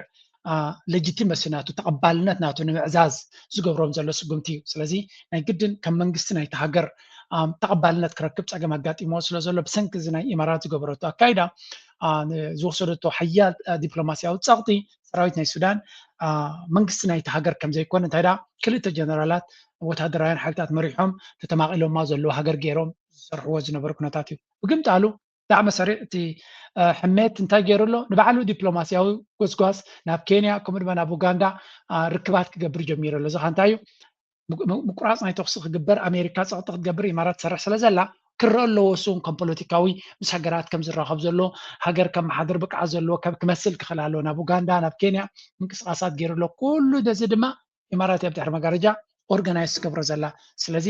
እቲ ኣካይዳ ንሪኦ ዘለና ቀሊል ዘይኮነ ኩነታት ኢና ንሪኢ ዘለና ከቢድ ብድሆ ኣብ ኣገዳሲ መድረኽ ኢና ዘለና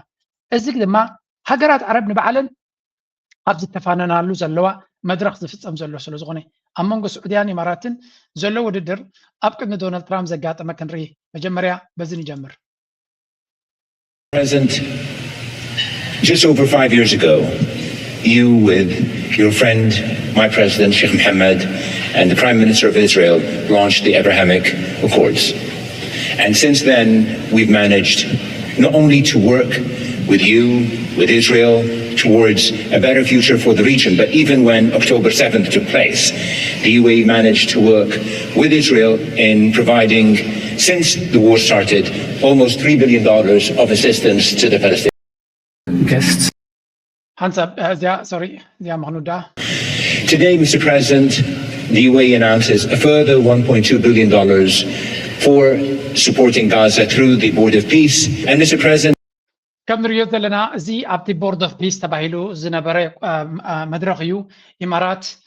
ቀዳመይቲ መሓዘና እስራኤል ከም ዝኾነ ፅቡቅ ገይሩ ይእምን ኣሎ ብኣኻ ዝተበገሰ ኣብ ምሕደራኻ ዝተበገሰ ኣብርሃም ኣኮርድስ ሓሊና ንኸይድ ዘለና ኢና ኣብ ጉዳይ ናይ ጋዛ ክሳብ 3 ቢልዮን ሓጊዝና ነርና ሕጂ እውን ኣብዚ ቦርድ ኦፍ ፒስ ኣባልነት ጥራይ ደይኮነ 1.2 ቢልዮን ዶላር ከነወፊ ኢና እናበለ ንዶናልድ ትራምፕ ብዘሕጉስ መንፈስ እዩ ዝዛረብ ዘሎ ሕጂ ክልቲኦም እውን ኣብ ቅድሚ እስራኤል ኣብ ቅድሚ ኣሜሪካ ክወዳደሩ ኣብ ቅድሚ ዶናልድ ትራምፕ ክወዳደሩ እዮም ተራዮም ናይ ስዑድያ በትግምጣሉ እንታይ ኢሉ ክንሰምዕ If it wasn't for your support, I think this board would not have been gathered. We would not have had the meeting in New York to end this war when you gathered 8 leaders of the region to end this war. So, Mr. President, during Ramadan, we pray for your success. Thank you. ከም ትሪእዎ ዘለኹም ንዶናልድ ትራምፕ ንስኻ እንተደይትህሉ እዚ ኣይምማይ ተበፅሐን نسخة تأنكو تسفى نايز كنتاتيقا سلازي أبزي جزي رمضان نتنات كاتبوك سعوت نكهون صلوات كنقبري نايز بلازولو أوكي جنجنا كم يلا دونالد ترامب بكا بقولك جنجنا لك بينهم ترايقنا يكون كل عالم يكون مسقبر زلو نايز سعودية خانتايلو. It's a pleasure to be here with you as we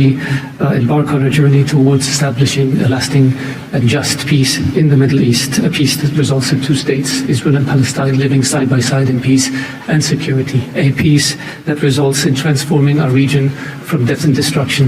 to hope and prosperity by integrating the region, bringing together its resources and unleashing its potential. سعودية بقديها $1 بليون كم زوفيتن إسرائيل فلسطين بسلام زنبرولو نفلسطيناويان دما كبر زوهب ويون كبيرهم زنبرولو مدرخنا كفتر نوي عمتها تقاليسنا لون سعيرنا لون الناس لازم يجون نزينا تطونبل فلسطيناويان كبر زرخبول ديغنيتنا تنزحلو لنا بلا سعودية زارب زلو سلازي سعودية مرقت يعني تصير حزاز الله ولو كا مس ابت بورد اوف بيس نتلنا من اسرائيل كان حقوسيلنا وين مع كور اسرائيل من الحسايد لناني فلسطيناويان كبرك وهبوا مالو نعود ماينا تطونبل እና በለት ትዛረባላ برقت ازيوم كلتا هاجرات ابز مدرخ زي مستافهم طراي بزح نجر زفتره نردلنا امارات نسعوديا زياده نا اسرائيل نا امريكان دغافيت كوينا ني سعوديا كم تصلا كتغبريا تسعر زلا بكل نجر دما لعليا صبلتነት كم زلوا كتريا تفتن زلا ابايتاغن كوم يكون نسرح زلو مغنياتو دونالد ترامب ابز مدرخ زون حنت زربات زاري بنيرو سمعوا Egypt and Ethiopia. We're going to get that, you know, there's a little dam that got built. Little dam, like maybe the largest dam in the world. Built and financed, of course, by the United States brilliantly. And having a little trouble getting water to the Nile. That's a tough situation, but we're going to get that solved. كم تريوز لهم ليتل دام مالك كم زنا انعكات حنتنيش ديغا تسريح الله ويل نشتيونا يكوننا بعلمنا كلكابتوم زعبي ديغاتاتيو بجنزب امريكا دما يتسريحو يبلالو زي ابي احمد يور ان ترابل تزربا بصي حتى خمزه لنا نرجلنا دقيمو بجنزبنا امريكا يتسريحو يبلالو نزي غداي زدما منغو ኢትዮጵያን ግብፅን ክንፈትحيና ናይ ግድን ክፍታዩ ይብላሎ ስለዚህ ከም ንሪዮ ዘለና እዛ ነጥብ እዚኣውን ካብ ኣፉ ካብ ኣጀንዱ ኣይረሓቐትናላ. It's another important thing, you know. So among us, ክልቲኦም ሃገራት ዝካየድ ዘሎ ብፍላይ ኣመንጎ ስዑድያን ኢማራትን ዝግበር ዘሎ ቅድድም ኢና ንርኢ ዘለና። እዚ ክልተ ነገራት ወፂአን ኣለዋ። ሓንቲ ካብተን ወፂአን ዘለዋ ዝብልዎን ዘለው እዚ ሓደ ነቶም ክልቲኦም ከበኣስ ዝፍትን ዝነበረ እዚ ለንቀነ ኣብ ናይ ስዑድያ መራሒ ከፈራርህ ዝቐነየ ሊንሲ ግርሃም ንስዑድያ ከይዱ ነይሩ ኣብ ኢማራት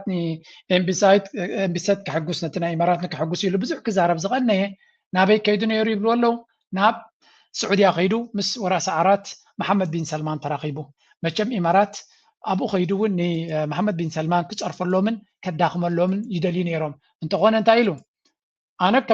ከም ኣብቲ ርክብናትና ምስ ክራውን ፕሪንስ Mohammed bin Salman ተራኺብና and remain impressed by his vision for his country and the region. To those who have doubt as to whether or not Saudi Arabia was abandoning the vision of 2030 and beyond, تمال እንታይ ይብል ነይሩ ስዑድ ዓረብ ኣብ ጎንና እያ ዘላ ናይ ብሓቂ ልኽባእ ሰብ ምዃኑ ቅድሚ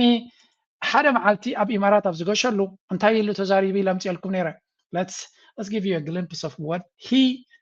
said there. ተረኺበታ ቪድዮ ስለዚ እዚኣቶም ኣሚንካ ናይ ብሓቂ ከቢድ ፖለቲካ እዩ ምክንያቱ ኣብ ውሽጢ ሰዓታት ያ ውሽጢ መዓልታት ከም ድሌቶም ክቀያየሩ ዝኽእሉ ፖለቲከኛታት ኢና ንርኢ ዘለና. Listen to this one now. Is now moving backward. They're attacking the United Arab Emirates pretty viciously for being in the Abraham Accords. Well, they say it's because of Sudan and Yemen. There is no good reason for this. You can have disputes about Sudan and Yemen, but they're basically declaring war. Saudi Arabia. سعود عرب سي أب إمارات متقعت تقبر زلا إمارات مس إسرائيل أبت أبراهام أكوردس محزن الناس اللي زقبرته قبل مس جمرة نو تبعسي أب يمنن أب سعودية مزلوا يم دقراج أو زلوا مزبلة نو زعبا يمنن سودانن كقراج أو خليهم إذا عجن رياض الناقن ني إمارات سلمتها مس إسرائيل كوينكي زي أفتقد ميت خالد جازتني خالد تايب النيرو ني إمارات تنكفي كل سب ولا نسعوديا وانتخون كتقعد أقام يبلو من بلي أنا بعد جيم زدكو نيرم ملحسهم دراعتي فمالو سلازي ኢማራት ዘይትንከፍ ሃገር ኣይኮነን ክትንከፍ ዝኽእል እዩ ምክንያቱ ኢማራት ዝገብሮ ዘሎና ኣሜሪካ ሙሉእ ብምሉእ ዘርቢሕ ክንብል ኣይንኽእል ኢና የስ ንእስራኤል ዘርቢሕ እዩ እስራኤል ዘርቢሕ ትገብር ዘላ ምስ እስራኤል ብቐረባ ትሰርሓላ ግን ኩሉ ንእስራኤል ዘርቢሕ ንኣሜሪካ ይርብሕ ማለት ኣይኮነን ስለዚ ከምዚ ንሪኦ ዘለና ትማሊ ከምዚ ዓይነት መጠንቀቕታ ዝህብ ዝነበረ ናብ ስዑድ ዓረብ ምስ ከደ ምስ ኤምቢኤስ ምስ ተራኸበ ግን መርገፁ ይቀይሩ ስለዚ ስዑድ ዓረብ ኣብ ትሕቲ መርሕነት ናይ መሓመድ ቢን ሰልማን ዓብዪ ናብ ምዕባለን ግስጋሰን ትኸይድ ዘላ ነቲ ናይ እስላማዊት ተሓሳስባ ቅድሚ ኩሎም ነዚ ሙስሊም ብራዘርሁድ ዝበሃል ኣወጊዳ ናብ ክፉት ዝኾነ ሞደርን ዝኾነ ሃገራዊ ምህናፅን ተፃዋርነት ዘሎ ምስ ካልእ ሃገራት ንህዝቢ ድማ ክፉት ዝኾነ ፖለቲካን ቁጠባን ኣብ ምህናፅ ዝጎይ ዘሎ መራሒ ረኺባ ኣነ ብምባል ቅድሚ ሓደ መዓልቲ ቅድሚ ንክልተ ሰለስተ መዓልታት ክገብሮ ዝነበረ መጥቃዕትታት ኣወጊዱ ብኢማራት ብስዑድያ ብወራስ ዓራት መሓመድ ቢን ሰልማን ዓጊበየ ክብል ሰሚዕናዮ ንሱ ጥራይ ግን ኣይኮነን ከምኡ ኢሉ ንሱ ጥራይ ኣይኮነን ጎኑ ጎኑ ሓንቲ ኣርቲክል ድማ ካብ ክልተ ዓበይቲ ክኢላታት ተባህሉ ናይ ቀደም ናይ ኣምባሳደር ናይ ኣሜሪካ ኣብ ስዑድያ ዝነበረ ማይክ ሬትኒን እንደ ካልእ ናይ ፕሪንስተን ዶክተር በርናርድ ሃይክል ዝበሃልን ክልተ ኣርቲክል ፅሒፎም ሳቶም ከዓ ስዑድ ዓረብ ናብ እስልምና ትምለስ ኣላ ወይ ናብቲ ኣኽራርነት ትምለስ ኣላ ዝበሃል ሓሶት እዩ ቅቡል ኣይኮነን ምክንያቱ ስዑድ ዓረብ ንቅድሚት እያ ትምርሽ ዘላ ናብ ምዕባለን ግስጋስን ትኸይድ ኣላ ልዕሊ ኩሉ ድማ እቲ ሪፎርም መሓመድ ቢን ሰልማን ዝገብሮ ዘሎ ንድሕሪት ናብ ምስልምና ዶ ናብ ኣኽራርነት ዶ ናብ ገለመለ ዝበሃል ናብ ዋሃብያኒዝም ገለመለ ሓሶት እዩ እዚ ስዑድያ ኣብ ትሕቲ መርሕነት ናይ መሓመድ ቢን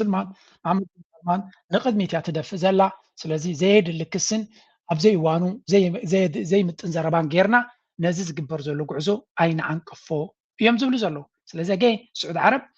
ማስተርፉል ዲፕሎማቲካሊ ብወታደራዊ ኢማራት ቻለንጅ ጌራታ ኣብ ስዑዳን ይኹን ኣብ የመን ገለ ጥራይ ኣይኮነን ፖለቲካሊ ን ዲፕሎማቲካሊ እውን ብትክክል ስለተፃወትዎ ዲፕሎማሲ ናቶም ንኣሜሪካ ብእስራኤል ጌራ ኢማራት ክትዕወዝ ሓሰበቶ ኣይተዓወተትን ስለዚ ስዑድ ዓረብ ማስተርፉሊ ነቲ ዘለዎም ፅልዋ ምስ ኣሜሪካ ይኹን ምስ ካልኦት ሓይልታት ብውህደት ይፃወትሉ ስለ ዘለው እዩ ኣብቲ ቦትኦም ምንቕ ከይበሉ ዓብ ተቐባልነት ዝረኽቡ ዘለዉ ኢማራት ድማ ዓብ መርዲ ገጢምዋ ዘሎ እዚ ምክንያቱ ኣሜሪካ ጎና ኮይና ንስዑድያ ክሃርምሎም ይደሊ ነይሮም አንፎርቹነትሊ ይሰልጥ የለን እዚ ድማ ንኤርትራ እውን ኣገዳሲ እዩ ምክንያቱ ኤርትራ ምስ ስዑድያ ቀንዲ ዝምድና ከም ዘለዎ ስለ ዝንገር ዘሎ ኣብዚ እዋን እዚ ስዑድያ ብኣሜሪካ ብሕማቕ ተጠሚታ ንዓና እውን ክፀልወና ዝኽእል ምዃኑ እዩ ምስቲ ኤርትራ ኣብ ልዕሊ ኤርትራ ዘለዎም ሕማቕ ዓይኒ ስለዚ ዲስ ኢዝ አ ጉድ ቲንግ ነቲ ካልኦት ክብሎ ፀንዐ ድማ ብግምጣሉ ኢና ንርኢ ዘለና ኣብ ኩንነት ክንርኢ ከለና ንቐፅል ኤርትራ አሁን በአንድ በኩል ከጀርባ የነሱ ሰርቬ የማድረግ ስራ እየሰራ ነው። ኤርትራ እኮ ከራሱ የክላሽ ጥይት ሊሰጥ አይችልም፣ የለው አምጥቶ ማሻገር ብቻ ነው። እንዲያውም የብሮከር ስራም ነው የሚሰራው። ስለዚህ የማሸጋገሩ ስራ እየሰራ ነው።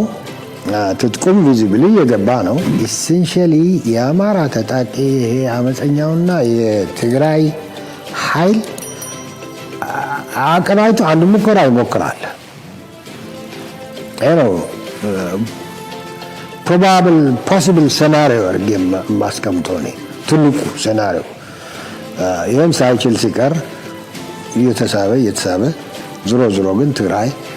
ማዕከል ማድረጉ አይቀርም። የትግራይ ሁኔታና የአስመራ ሁኔታ ደግሞ ማች አድርገዋል። አሁን ከም ትሪእዎ ዘለኹም ኣብዚያ ዘሎ ሰብኣይ ኣይደኖ እንታይ ክግበረሉ ይኽእል እዚ ሰብ እዚ ሓደ ካብቶም ኤርትራዊ ብፍላይ ኤርትራውያን ፀላእትኻ ፍለጥ ክበሃል ከሎ ኣገዳሲ እዩ። በዓል እዚ ቀፃሊ ኣብ ልዕሊ ኤርትራ ዘሎም ሓደ ኣሽካላል ንዕቀት ሕልፍ ዝበለ ንዕቀት ብተደጋጋሚ ንሪኦ ዘለና ኣብ ልዕሊ ህዝቢ ኤርትራ ኣብ ልዕሊ መንግስቲ ኤርትራ ዘሎም ፍሉይ ንዕቀት ኣብ ኩሉ ትግራዋይ ፀላኢና ጌርካ ምውሳድ እውን ሓደጋ እዩ። ኩሉ ኢትዮጵያዊ እውን ፀላኢና ጌርና ምውሳድ ሓደጋ ወይ ጌጋ እዩ።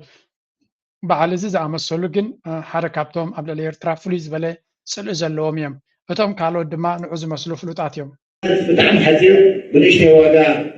ዝፍታሕ ክንገብሮ ኣለና። እቶም ወንጀለኛታት ተነፂሎም ወፂኦም ዝሰንበይኖም ፀገም ዝጋፈጠሉ ኩነታት ክንፈጥር ክንፅዕር ኣለና።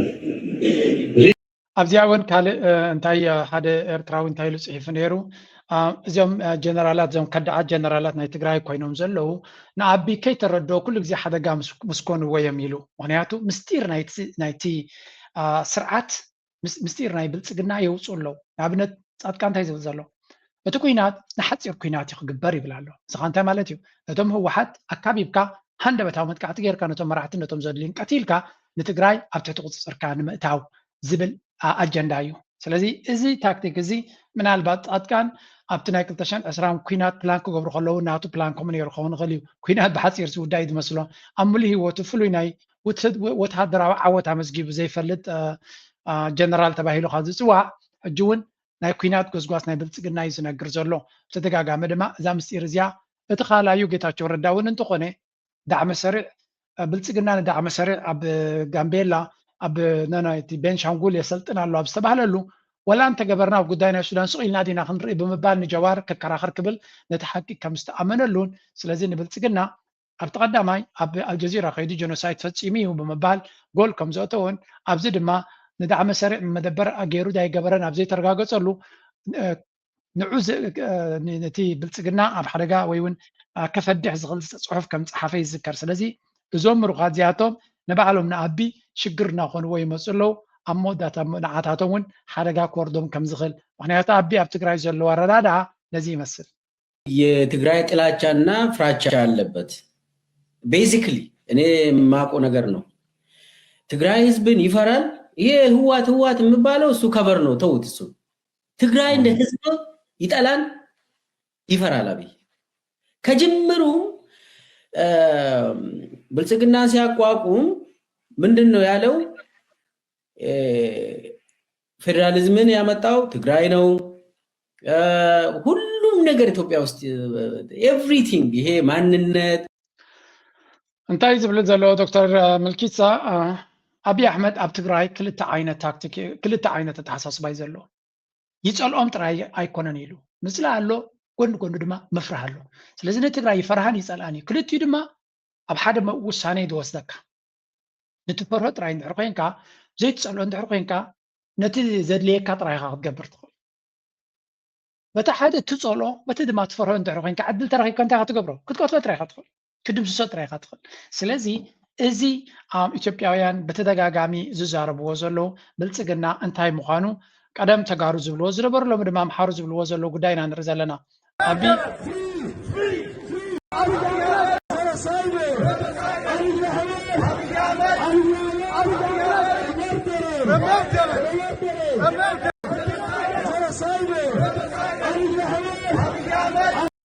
ኣቢ ጆኖሳይደር እዩ ብምባል ኣብ ሎንደን ሰላማዊ ሰልፊ ዝግበር ዘሎ እዩ ኣብ ብዙሕ መጋባያታት ድማ እዛ ዘረባን እዛ ፖለቲካዊ ጉስጓስን ኩሉ ግዜ ምስ ተገብረት እያ ኣብ ዋዕላታት ከምኡ ኣብ ኩሉ ከምዚኣ እናገበሩ እዮም ዘፈድሕዎ ዘለዉ ስለዚ ተጋሩ ትማሊ ኣብ ኩሉ ኩርናዓት ናይ ዓለም ንኣብይ ኣሕመድ ብከምዚ ተኸሲሶሞ ሎሚ ድማ ኣምሓሩ እዚኦም ብዙሓት ብቁፅሪ ግን ከምቲ ዝድለ ተዋሂዶም ዘይከስዎ ስለ ዘለዎ እምበር ቀፃሊ ይኸስዎ ኣለዉ እቶም ንኣቢ ብቐረባ ዝፈልጥዎ ድማ ይነግሩ ኣለዉ ፅልኣትን ፍርህን ኣለዎ ክልቲኦም ተሓዋዊሶም ኩሉ እቲ ኣብ ኢትዮጵያ ዘሎ ስምብራት ናይ ትግራይ ወይ እውን እቲ ኢሊት ናይ ህወሓት ዝገበሮ እዮም ዝብሉ ስለዚ እቲ ፌደራሊዝም ዝበሃል አይደንቲቲ ናይ ኢትዮጵያ ዝበሃል ባንዴራ ናይ ኢትዮጵያ ባጤራ ናይ ኢትዮጵያ እቲ ዲሞክራሲ ናይ ኢትዮጵያ ቋም ናይ ኢትዮጵያ ኤቭሪቲንግ ብናቱ ዝተሰርሐ ስለ ዝኾነ ብናይ ተጋሩ ኣተሓሳስባ ዝተገብረ ስለ ዝኾነ ንብልጽግና ጥራይ ተሪፋን እንታይ ኣለኒ ባህላይ ከም ዝኾኑ እዮም ዝገብሩ እንደምታውቀው የህወሓት የዘር ፖለቲካ ኢትዮጵያን ያጠፋል የሚለው ጉዳይ ይዘን ስንመጣ ብዙ ሰዎች ይቃወሙን ነበር ኢትዮጵያ ውስጥ የምታዩትን እድገት መቀበል አትፈልጉም ይሄ ውስጥ ተመልከቱት ሀገሪቷ ኮንዶሚኒየም እኮ ተሰርቷል ምናምን ይሉ ነበርና ይሄ የኛ የምናነሳው ጥያቄ የሀገር ጉዳይ ነው አንድ ህዝብ ላይ እንደ ህዝብ የሚጥለን ነገር ነው የሚለው ነገር በጣም ብዙ ማገዶ ፈጅቶብናል የምታስታውሰው ከሆነ መጨረሻ ላይ በጣም ከረፈደ በኋላ ብዙ ጥፋት ከተደረገ በኋላ ጥፋቱ ከተገለጸ ማለት ነው እነሱ ከወረዱ በኋላ ነው የኢትዮጵያ ህዝብ ጥፋቱን ያው በፊትም ያለው ተጋድሏል ተዋክቷል ምን ብሏል ከወረዱ በኋላ ግን ብዙ የተደበቁ ነገሮች እውነት ሆነው የተሸፈኑ እንደሌሉ እንታይም ዝብሉ ዘለው ኣብ ግዜ ህወሓት እንተኾነ ህወሓት ኣብ አዲስ አበባ ከሎ 4 ኪሎ ከሎ ኣብ ኢትዮጵያ ኮንዶሚኒየም ክስራሕ ከሎ ገዛውቲ ክስራሕ ከሎ ፅርግያታት ክስራሕ ከሎ ህወሓት ነዚ ሃገር የጥፋሎ እዚ ኤትኒክ ፌደራሊዝም ተባሂሉ ዘሎ ነቲ ሃገር ይዕንዋሎ ኢልና ክንከስስ ከለና ፍሉላት ኢኹም ንስኹም ሃገር ትምዕብል እያ ዘላ ሃገር ንቕድሚት እያ ትኸይድ ዘላ ፈፂምኩም ንስኻትኩም ብፖለቲካ ዝዓወርኩም ሰባት ኢኹም ይብሉና ነይሮም ኣብ መወዳእታ ግን እቲ ሰብ ሃገር እንታይ ከም ዝወረዳ ኣብ 2018 ንህወሓት ክሳዕ ክንደይ ተፀይንዎ እቲ ሓቅታቱ እናፈለጠ ምስ ከደ ክንምንታይ ኣብ ህወሓት ዘለዎ ፅልእ ንርኢ ኣለና ኣብ ብልፅግና እውን እንተኾነ ተመሳሳሊ ኣተሓሳስባ ዝረአ ዘሎ እዮም ዝብሉ ህወሓት ለስንት ዓመት ነው የቆየው ስልጣን ላይ ወደ 20 ምናምን ዓመት ቆይቷል 22 23 አይደለ ከ83 ያ ቆይቷል ህወሓት በ20 ምናምን ዓመታት ውስጥ ህወሓትን ለማቆልባበስ አይደለም የህወሓት ተቃዋሚ ነኝ ሲል ለኢትዮጵያ ችግር ሁሉ በእነሱ መንስኤው ነው ብዬ ነው የማምነው። ግን ህወሓት በ27 ዓመታት ውስጥ የሰራቸውን ወንጀሎች ከኢትዮ ኤርትራ ጋር የነበረውን ጦርነትን ማስቢው ከዛ በኋላም የነበሩትን ነገሮች ሁሉ ግምቱ ስታስገቢ እና የአብይ አህመድን የ7 ዓመታት የአገዛዝ ዘመን ስታይ በየትኛው ስርዓት ነው እንግዲህ በ27 ዓመቱ የተፈጸመውን እልቂት ወይም አጠቃላይ ችግርና በ27 ዓመቱ ስታነጻጽሪው የትኛው ይገዝፋል? ስንታይም ዝብል ዘለው ህወሓት 27 ዓመት ከመሓድር ከሎ ብዙሕ ገበናት እዚ ኢትዮጵያ ወሪዳቶ ዘላ ገበና ፀገማት ሕጂውን መበገሲዩ ህወሓት ዝገበሮ ኢለ ዝኣምን ኣነ ግን 27 ዓመት ህወሓት ምስ ኤርትራ ዝገበሮ ኩናት ይኹን ኣብ ካልእ ዝገበሮ መዓት በደላትን ገበናትን ይፍፅም ነይሩ እንተኾነ ህወሓት ኣብ 27 ዓመት ዝፈፀሞም ገበናትን ኣብይ ኣሕመድ ብልፅግና ኣብ 7 ዓመት ዝገበሮም ገበናትን እስከ ኣወዳድርዮ ይብላሉ ኣይና ይዓቢ 27 ዓመት ኣብ ስልጣን ከሎ ህወሓት ዝገበሮ ዳ ይዓቢ ኣብዘን 7 ዓመት ዝሓለፋ ብልፅግና ኣውሪድዎ ዘሎ ዕንወት እዮም ዝብሎ እቲ ግዳሓቂ ህወሓት ዝገበሮ ነገራት ነይርዎ እዩ ኣብ ሓደ ክልል ናይ ኢትዮጵያ ከይዱ ግን ኣማይት ኣሽሓት ሰብ ቀቲሉ ከምቲ ዝብልዎ ኣይቀተለን ወይ እውን ክልል ናቱ ዚሮ ኣይመለሰን ኣብ ትግራይ ዝገበሮ ኣቢ ማለት እዩ ቀፂሉ ናብ ካልእ ክልል ከይዱ ድማ ንሓደ ክልል ዓብ ክልል ኣምሓራ ማለት እዩ ንግሆም ምሸትን ብድሮናትን ብኻለን ይጭፍጭፍ ኣሎ ኣብ ኦሮምያ ን5 ዓመት ኩናት ቀፂሉ ኣሎ ዕጡቃት ተቃወምቲ ነይሮም እዮም ህወሓት ከምዚ ናይ ሎሚ ተቃወምቲ ናቱ ብረት ተሰኪሞም ሃገር ዘዕንዎ ግን ኣይነበረን ይብላሉ ስለዚ ኣብዘን 7 ዓመታት በፂሕዎ ዘሎ በፂሓቶ ዘላ ኢትዮጵያ ወላ እውን ናይ ህወሓት ዝነበረ ፀገማ እንተኾነ ኣብይ ኣሕመድ ግን እቲ ፀገም ንሰማይ ከም ዝፍንጀር ዝገበሮን ቀንዲ ሓደገኛ ኮይኑ ተመዝጊቡለ የሚነጻጸርስ ነው ወይ ሪሊ እና ሁለቱም ኦኬ ኢብሎች ሊሆን ሰይጣኖች ናቸው ብዬ ልውሰድ ናቸውም ብዬ ነው ማምነው ግን እንደው እንደዛ ብዙ የተለፋለት ለውጥ እና ስትገመግሚው በ7 ዓመታት ውስጥ የሆነውን ነገር ከ27 ዓመታቱ ጋር ስታነጻጽሪው እንደው ምንድን ነው የሚመስለው? አይ የተሻለ ነገር ውስጥ ነው ያለ ነው ወይም ትንሽ ጭላንጭል የሚታይ ነገር ነው ያለው? እነዚህ ሰዎች ትናንት ቲፒኤልኤፍ ሲያወግዙ የነበሩት ሰዎች ይሄ ሁሉ ነገር እየተፈጸመ እንዴት ነው አይናቸው የተሸበሩ የሚለውን እስቲ አብረሽ ብሓፈሻ ከም ንሪኦ ዘለና እቲ ኩነታት ናይ ብሓቂ ኣብ ኣተሓሳሳቢ ደረጃ ከም ዘሎ እቲ ኩነታት እዮም ዝነግሩ ዘለው ኣብዘን 7 ዓመት ከምዚ ክገብር ዝኽኣለ እሞ ካልኦሚ ፋኖ ዘይተኣደነ ወታደራዊ ዓቕሚ ሒዙ ኣሎ ሸነ ከምኡ ወታደራዊ ዓቕሚ ናቱ ላዕሊ በፂሑ ኣሎ ህወሓት ኣፍኮርስ ቲዲኤፍ ማለት እዩ ካልእ ድማ ኩሎም ካብኦም ቀዲሖም ናይ ዓፋር ሓይሊ ይምዕብል ኣሎ ሶማል ከምኡ ኩላቶም ሓያል ወታደራዊ ቅልፅም ይገብሩ ኣለዉ እቲ ብልፅግና እውን ከምኡ ስለዚ እቲ ሃገር ናበይ ገፃ እያ ትኸይድ ዘላ ንዝብል ኣብዚ እውን ሓንቲ ካርታ የመሓላልፉ ኣለዉ እቲ ናይ ብልፅግና ሰራዊት ኣሰላልፋ ናቱ ከምዚ ዝመስል ይብሉ ኣለዉ ስለዚ ካብቲ ፀለምቲ ዝብል ወሲዱ እዚ ቀይሕ ትሪእዎ ዘለኹም እቲ ወታደራዊ ኣቃውማ ናቱ እዩ ዝመስል ዘሎ እዮም ዝብሉ ዘለዉ ስለዚ ብኩሉ ከካብቦም ከም ዝደሊ ዘሎ እዩ ዝንገር ዘሎ እዚ ድማ እንታይ የርእየካ እቲ ኩነታት እዚ ሕጂ ዘጋጥም ዘሎ ኩነታት ከቢድ ኩነታት ክኸውን ከም ዝኽእል ንትግራይ ድማ መሊሱ ክደቁሳ ዝኽእል ቦታ ይኹን ካልእ ኩሉ ክደቁስ ዝኽእል ምዃኑ ዘርኢ ኩነታት እውን ዝብሉ ሓይልታት ንርኢ ኣለና ስለዚ እቲ ኩነታት ከቢድ ኩናት እዩ ክኸውን ኣብ ከምዚ ኩነታት ኩሉ ግዜ ንኤርትራ ክትሓሚ ንቡር ስለዝኾነ ንኸይድ ኤርትራ ጦር በድንበሩ በሳተላይት ምስል ተጋልጧል። ሆርን ሪቪው ዓለም አቀፍ ተቋማት በተከታታይ ስጋት ጥሪያቸውን እያሰሙበት ያለው የኢትዮ ኤርትራ ውጥረት አሁንም መነጋገሪያ ሆኖ እንደቀጠለ ነው። ለወራት ሲንከባለል የመጣው የኢትዮ ኤርትራ ፍጥጫ ወደ አዲስ ምዕራፍ መሸጋገሩን ያመለከተ መረጃ ይፋ ሆኗል። በሆርን ሪቪው ቲንክ ታንክ ድረገጽ በተመራማሪ ማህደር ነሲቡ የቀረበው ይህ ትንታኔ በአዲስ አበባና በአስመራ መካከል ያለው ግንኙነት እጅግ አሳሳቢ ደረጃ ላይ መድረሱንና ሁለቱ ሀገራት ወደ ለየለት ወታደራዊ ግጭት ሰራዊት ናይ ኤርትራ ኣብ ውሽጢ ኢትዮጵያ ኣትዩ ከም ዘሎ ሳተላይት ኢሜጅስ እዮም ዝብሉ ሸውኣስ ኣርዩና ዝበጎ ኣቢልኩም ዘረባ ገዲፍኩም ኣርዩና ጥራይካ ትብሎም ስለዚ ሰራዊት ናይ ኤርትራ ኣብ ውሽጢ መሬት ኢትዮጵያ ኣትዩ ኣሎ ክትብሉ ወሪሕኩም ኢኹም ግን ክሳብ ሕጂ ቅንጣብ ይኹን ጭብጢ እውን ከተቐብሉ ኣይከኣልኩምን ስለዚ ቅንጣብ ጭብጢ ኣብ ዘይብሉ ነገር ድማ ነገር ሓሶት ምዃኑ ጥራይና ንፈልጥ ንሕና ሓሳዊ ንሓሶት ከተዳምቕ ኢልካ ትገብሮ ነገር ድማ ብዙሕ ቦታ የብሉ ንዑ ከነሳሲ ስለዚ ሰራዊት ናይ ኤርትራ ኣትዩ ዝብል ፕሮፓጋንዳ በብዝሕ ንሰማዕ ኣለና ግን ኣብ ባይታ ግን ዝርአ ነገር የለን ካብኡ ቀፂልና I'm going to give you ኣብቲ ውሽጣዊ ፖለቲካ ናይ ኢትዮጵያ ዘጋጥም ዘሎ ኩነታት ክንርኢ አዊት ካልመጽናዕቲ ቅልውላዋ ተጠንቂዑ ኢንተርናሽናል ክራይሲስ ግሩፕ ICG በረቡዕ 18 ለካቲት ዝዘርግሖ ሰነድ ነቲ ኣብ 2022 ዝተገብረ ስምምዕ ሰላም ፕሪቶሪያ ብምጥቃስ እቲ ውዕል ንኹናት ትግራይ ዘብቅዕ እኳ እንተኾነ ብኩሉ ወገን ሓደገኛ ምንቅስቃሳት ይርአ ከም ዘሎ የነጽር ብፍላይ ነቲ ኣብ ትግራይ ዘሎ ወጥርን ካብኡ ሰጊሩ ድማ ምስ ኤርትራ ክግበር ተዓንቂሩ ዘሎ ስጋት ኩናት ከም ዘተሓሳሰቦ ድማ ኣስፊሩ ኣብ ሕርመት ዝሕጂ ዝምዕብል ዘሎ ኩነታት ቀዳማይ ሚኒስትር ኢትዮጵያ አብይ አህመድ ሉዓላዊ ዋንነት አፍ ደገ ባሕሪ ንምርካብ ዝገብሮ ዘሎ ቅልዕ ወፍሪ ምዃኑ ድማ ኣስሚሩሉ አብይ እታ ብመሬት ዝተኸበት ሃገሩ እስርቲ ጂኦግራፊ ኮይና ኣይክትነብር ተሓኒ እዩ እዚ መቸም ኩናትን ወረ ኩናትን ኣብ ዝቕጽለሉ ዘሎ ናይ ኣብ ታክቲክ ድማ ይንገረና ኣብዚ ጥሩ ስሜት አይደለም መከላከያ አካባቢ ያለው እነ ብርሃኑ እነ ጌታቸው ጉዲና አይኑ መከላከያ ቪአይፒ የሚባሉ የመከላከያ ታማኝ ሪላቲቭሊ ታማኝ የሚባሉት ሰዎች አባውና አንድ ሰውም አለ በጥርጣሬ አይን ነው የሚያዩቸው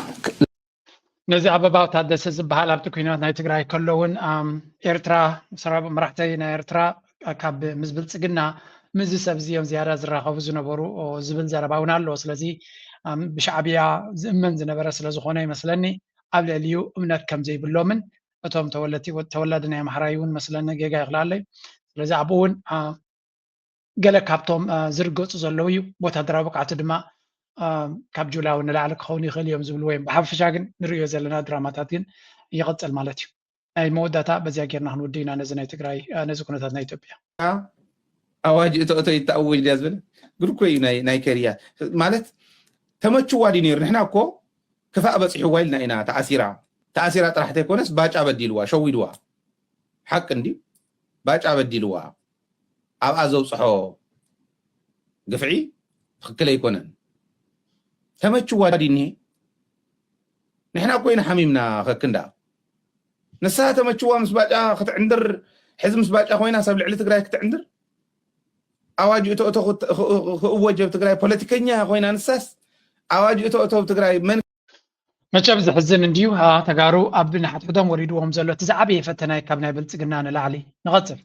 forward another war between Eritrea and Ethiopia. Today, Bloomberg published this piece saying that both Eritrea and Ethiopia are deploying troops close to the Eritrean border. Getting this kind of evidence is the most terrifying indicator that we could have that this might be happening soon. The Ethiopian government would not act in the way that it does if it didn't have a significant amount of support from its people. And the Eritrean government and the TPLF also need to back off and not be like, yes, you're trying to fight us, we'll fight you back. No, no, no, no, no. No matter how hard you fight, and no matter how hard the Ethiopian side fight, everybody will lose. No one is going to win this war. This will devastate our countries. The poorest and the weakest of all of our regions who will suffer in this war, they are the ones who are going to die on the front lines. Vanessa, I agree. Misa ተሰማሚ ኣለኹ ምክንያቱ እዚ ኩናት እዚ ዝረብሓሉ ሰብ የለን ዝረብሓሉ ሰብ ከም ዘየለ ኣብዚያ ንሰማማ ኢና እቲ ኩናት ግን ንክልትዩ ብማዕረግ ጌርካ ከም ብሉምበርግ ዝገልፅዎ ዘለዎ ምርኣይ ኣገዳሲ ይኮነን ሰራዊቱ ዘንቀሳቀስ ዘሎ ባሕር ክወስድ እየ ዝብል ዘሎ መሬት ናይ ኤርትራ ክደፍር እየ ዝብል ዘሎ ብልጽግና እዩ ስለዚ እዚ ክልትዩ ሳይድስ ጌርካ ዝዝረብ ኦፍኮርስ ንሰላም ንኸተምፅእ ኩሉ ግዜ ንክልትዮም ወገናት ኖ ቱ ወር ክንብል ኣለና ዝብል ዘረባ እያ ትዛረብ ዘላ ፅቡቅ እዩ ኩናት ኣይንደልልና መባል ብክልትዩ ወገን ፅቡቅ እዩ ኣይ ኣግሪ ኦን ዳት ግን ብዓብዩ እቲ ኩናት መን እዩ ዝደልዩ ዘሎ መን እዩ ከበሮ ሓምሓም ናይ ኩናት ዝሃርም ዘሎ ድማ ኣነፂርካ ምዝራቡን ምግላጹንካ ኣገዳሲ ምኾነ ዝኾነ ግን እቲ ካምፔይን ውግን ንኸየጋጥም ሰብ ክብደል ኣብዚ ኩናት እዚ ስለዚ እቲ ኩናት ጠጠው ከነብሎ ክንጎይ ኣለና ዝብል ሓሳብ ፅቡቅ ሓሳብ እዩ ኣቦ ዝቃወማ የብለይን ጥዑይ ሕልና ዘለዎ ሰብ ድማ ንኩናት ኣይድግፍን እዩ ኩናት ተመፂካ ክትገጥሞ ዘለካ ንብል እምበር ንኩናት ናይ ኤርትራ ፕሬዚደንት ተደጋጋሚ ኩናት ኣይንደልዮን ኢና ኩናት ዝበሃል ኣይንደልና ክንደይ ግዜ ኢሉ ኣሎ እዚ ትንሪኦ ዘለና ድፊት ናይ ኩናት ተደጋጋሚ ንሪኦ ኣለና ኤርትራዊ ድማ ብኤርትራ ዝግደስ ኩናት ኣይደልን እየ ጥራይ ክብል ዝኽእል ግን ኩናትካ ስለ ዝደለናዮ ኮነ ዘጋጥም ዘሎ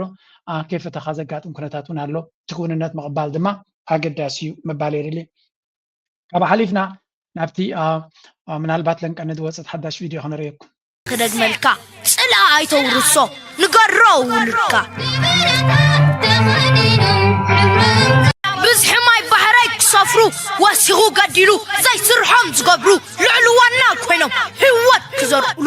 ኣብ ዘይዋኒኖም ዘዳኽሩ ሓልየትኩም ኣዳውኩም ኪነሓፅሩ ይወርውሩ ዘንድሮ ከኤርትራ ጋር ታርቀን ባይሆን ኖሮ ምን ሊፈጠር እንደሚችል መገመት ያስቸግራል። መታረቃችን የግለሰቦች አለመሆኑ መታረቃ ህዝብ ነው። የኤርትራ ህዝብና መንግስት كدلي كل من سي شعي وفر أبتقال لي قرال مرات حلاقته إذا عبد أشعو ኤርትራ መቸም ትመልሳላ እቲ ኩነታት ግን ከምቲ ንሪኦ ዘለና ኢና ያ እቲ ኩነታት ናይ ኩናት ድመስል ኣይግበሮ ጥራይካ ክትብል ትኽእል ኣይግበሮ ኣይፍጠሮ ኢና ክንብል ንደሊ እስከ ነቲ ናይ ኩናት ብዙሕ ግዜ ኣብ ወገን ኤርትራ ዝግበር ማዕረቲ ናይ ኩናት ንእሽተይ ንሪኦ ናይ ሰላምን ናይ ተስፋን ድማ ክንርኢ ናሽናል ቲም እያ ተመሪፃ ዘላ ከምቲ ናይ ኩሉ ግዜ ኸ ንብጫ ማልያ ኢና ንኸይድ ማለት እዩ ከም ናይ ኩሉ ግዜ ኸ ከምኡ ዓወት ክመፅእ ማለት እዩ ከምቲ ዝሓለፈ ተስፋ ግብር ማለት እዩ ዋ ማለት ደሓንያ ድልድልቲ ዝኾነት ናሽናል ቲም ተመሪፃ ኣላ ክብል ይኽእል ኣነ ኣለዉ ኩሎም ቤት ተቐዳድምቲ እዮም ወላ በስተመክሮ ገለ ኣብ ድልድል ኮርሶ ክፃወቱ ዝቐኒ እዮም ማለት እኹል ዝኾነ ብቕዕቲ ሃገራዊት ጋንታ ተመሪፃ ኣላ ክብል ይኽእል ኣነ እዎ ነዚ ዝነበረ ቅድሚ ሕጂ ዓወታት ፅቡቕ ክሳይሉ ቅርብ ፅቡቕ ክሳይ ኣለዋ ክብርታት ኣለዋ ኣብ ዙሩዋንዳ እዎ እዞም ተመሪፅና ዘለና ኣብ ዙሩዋንዳ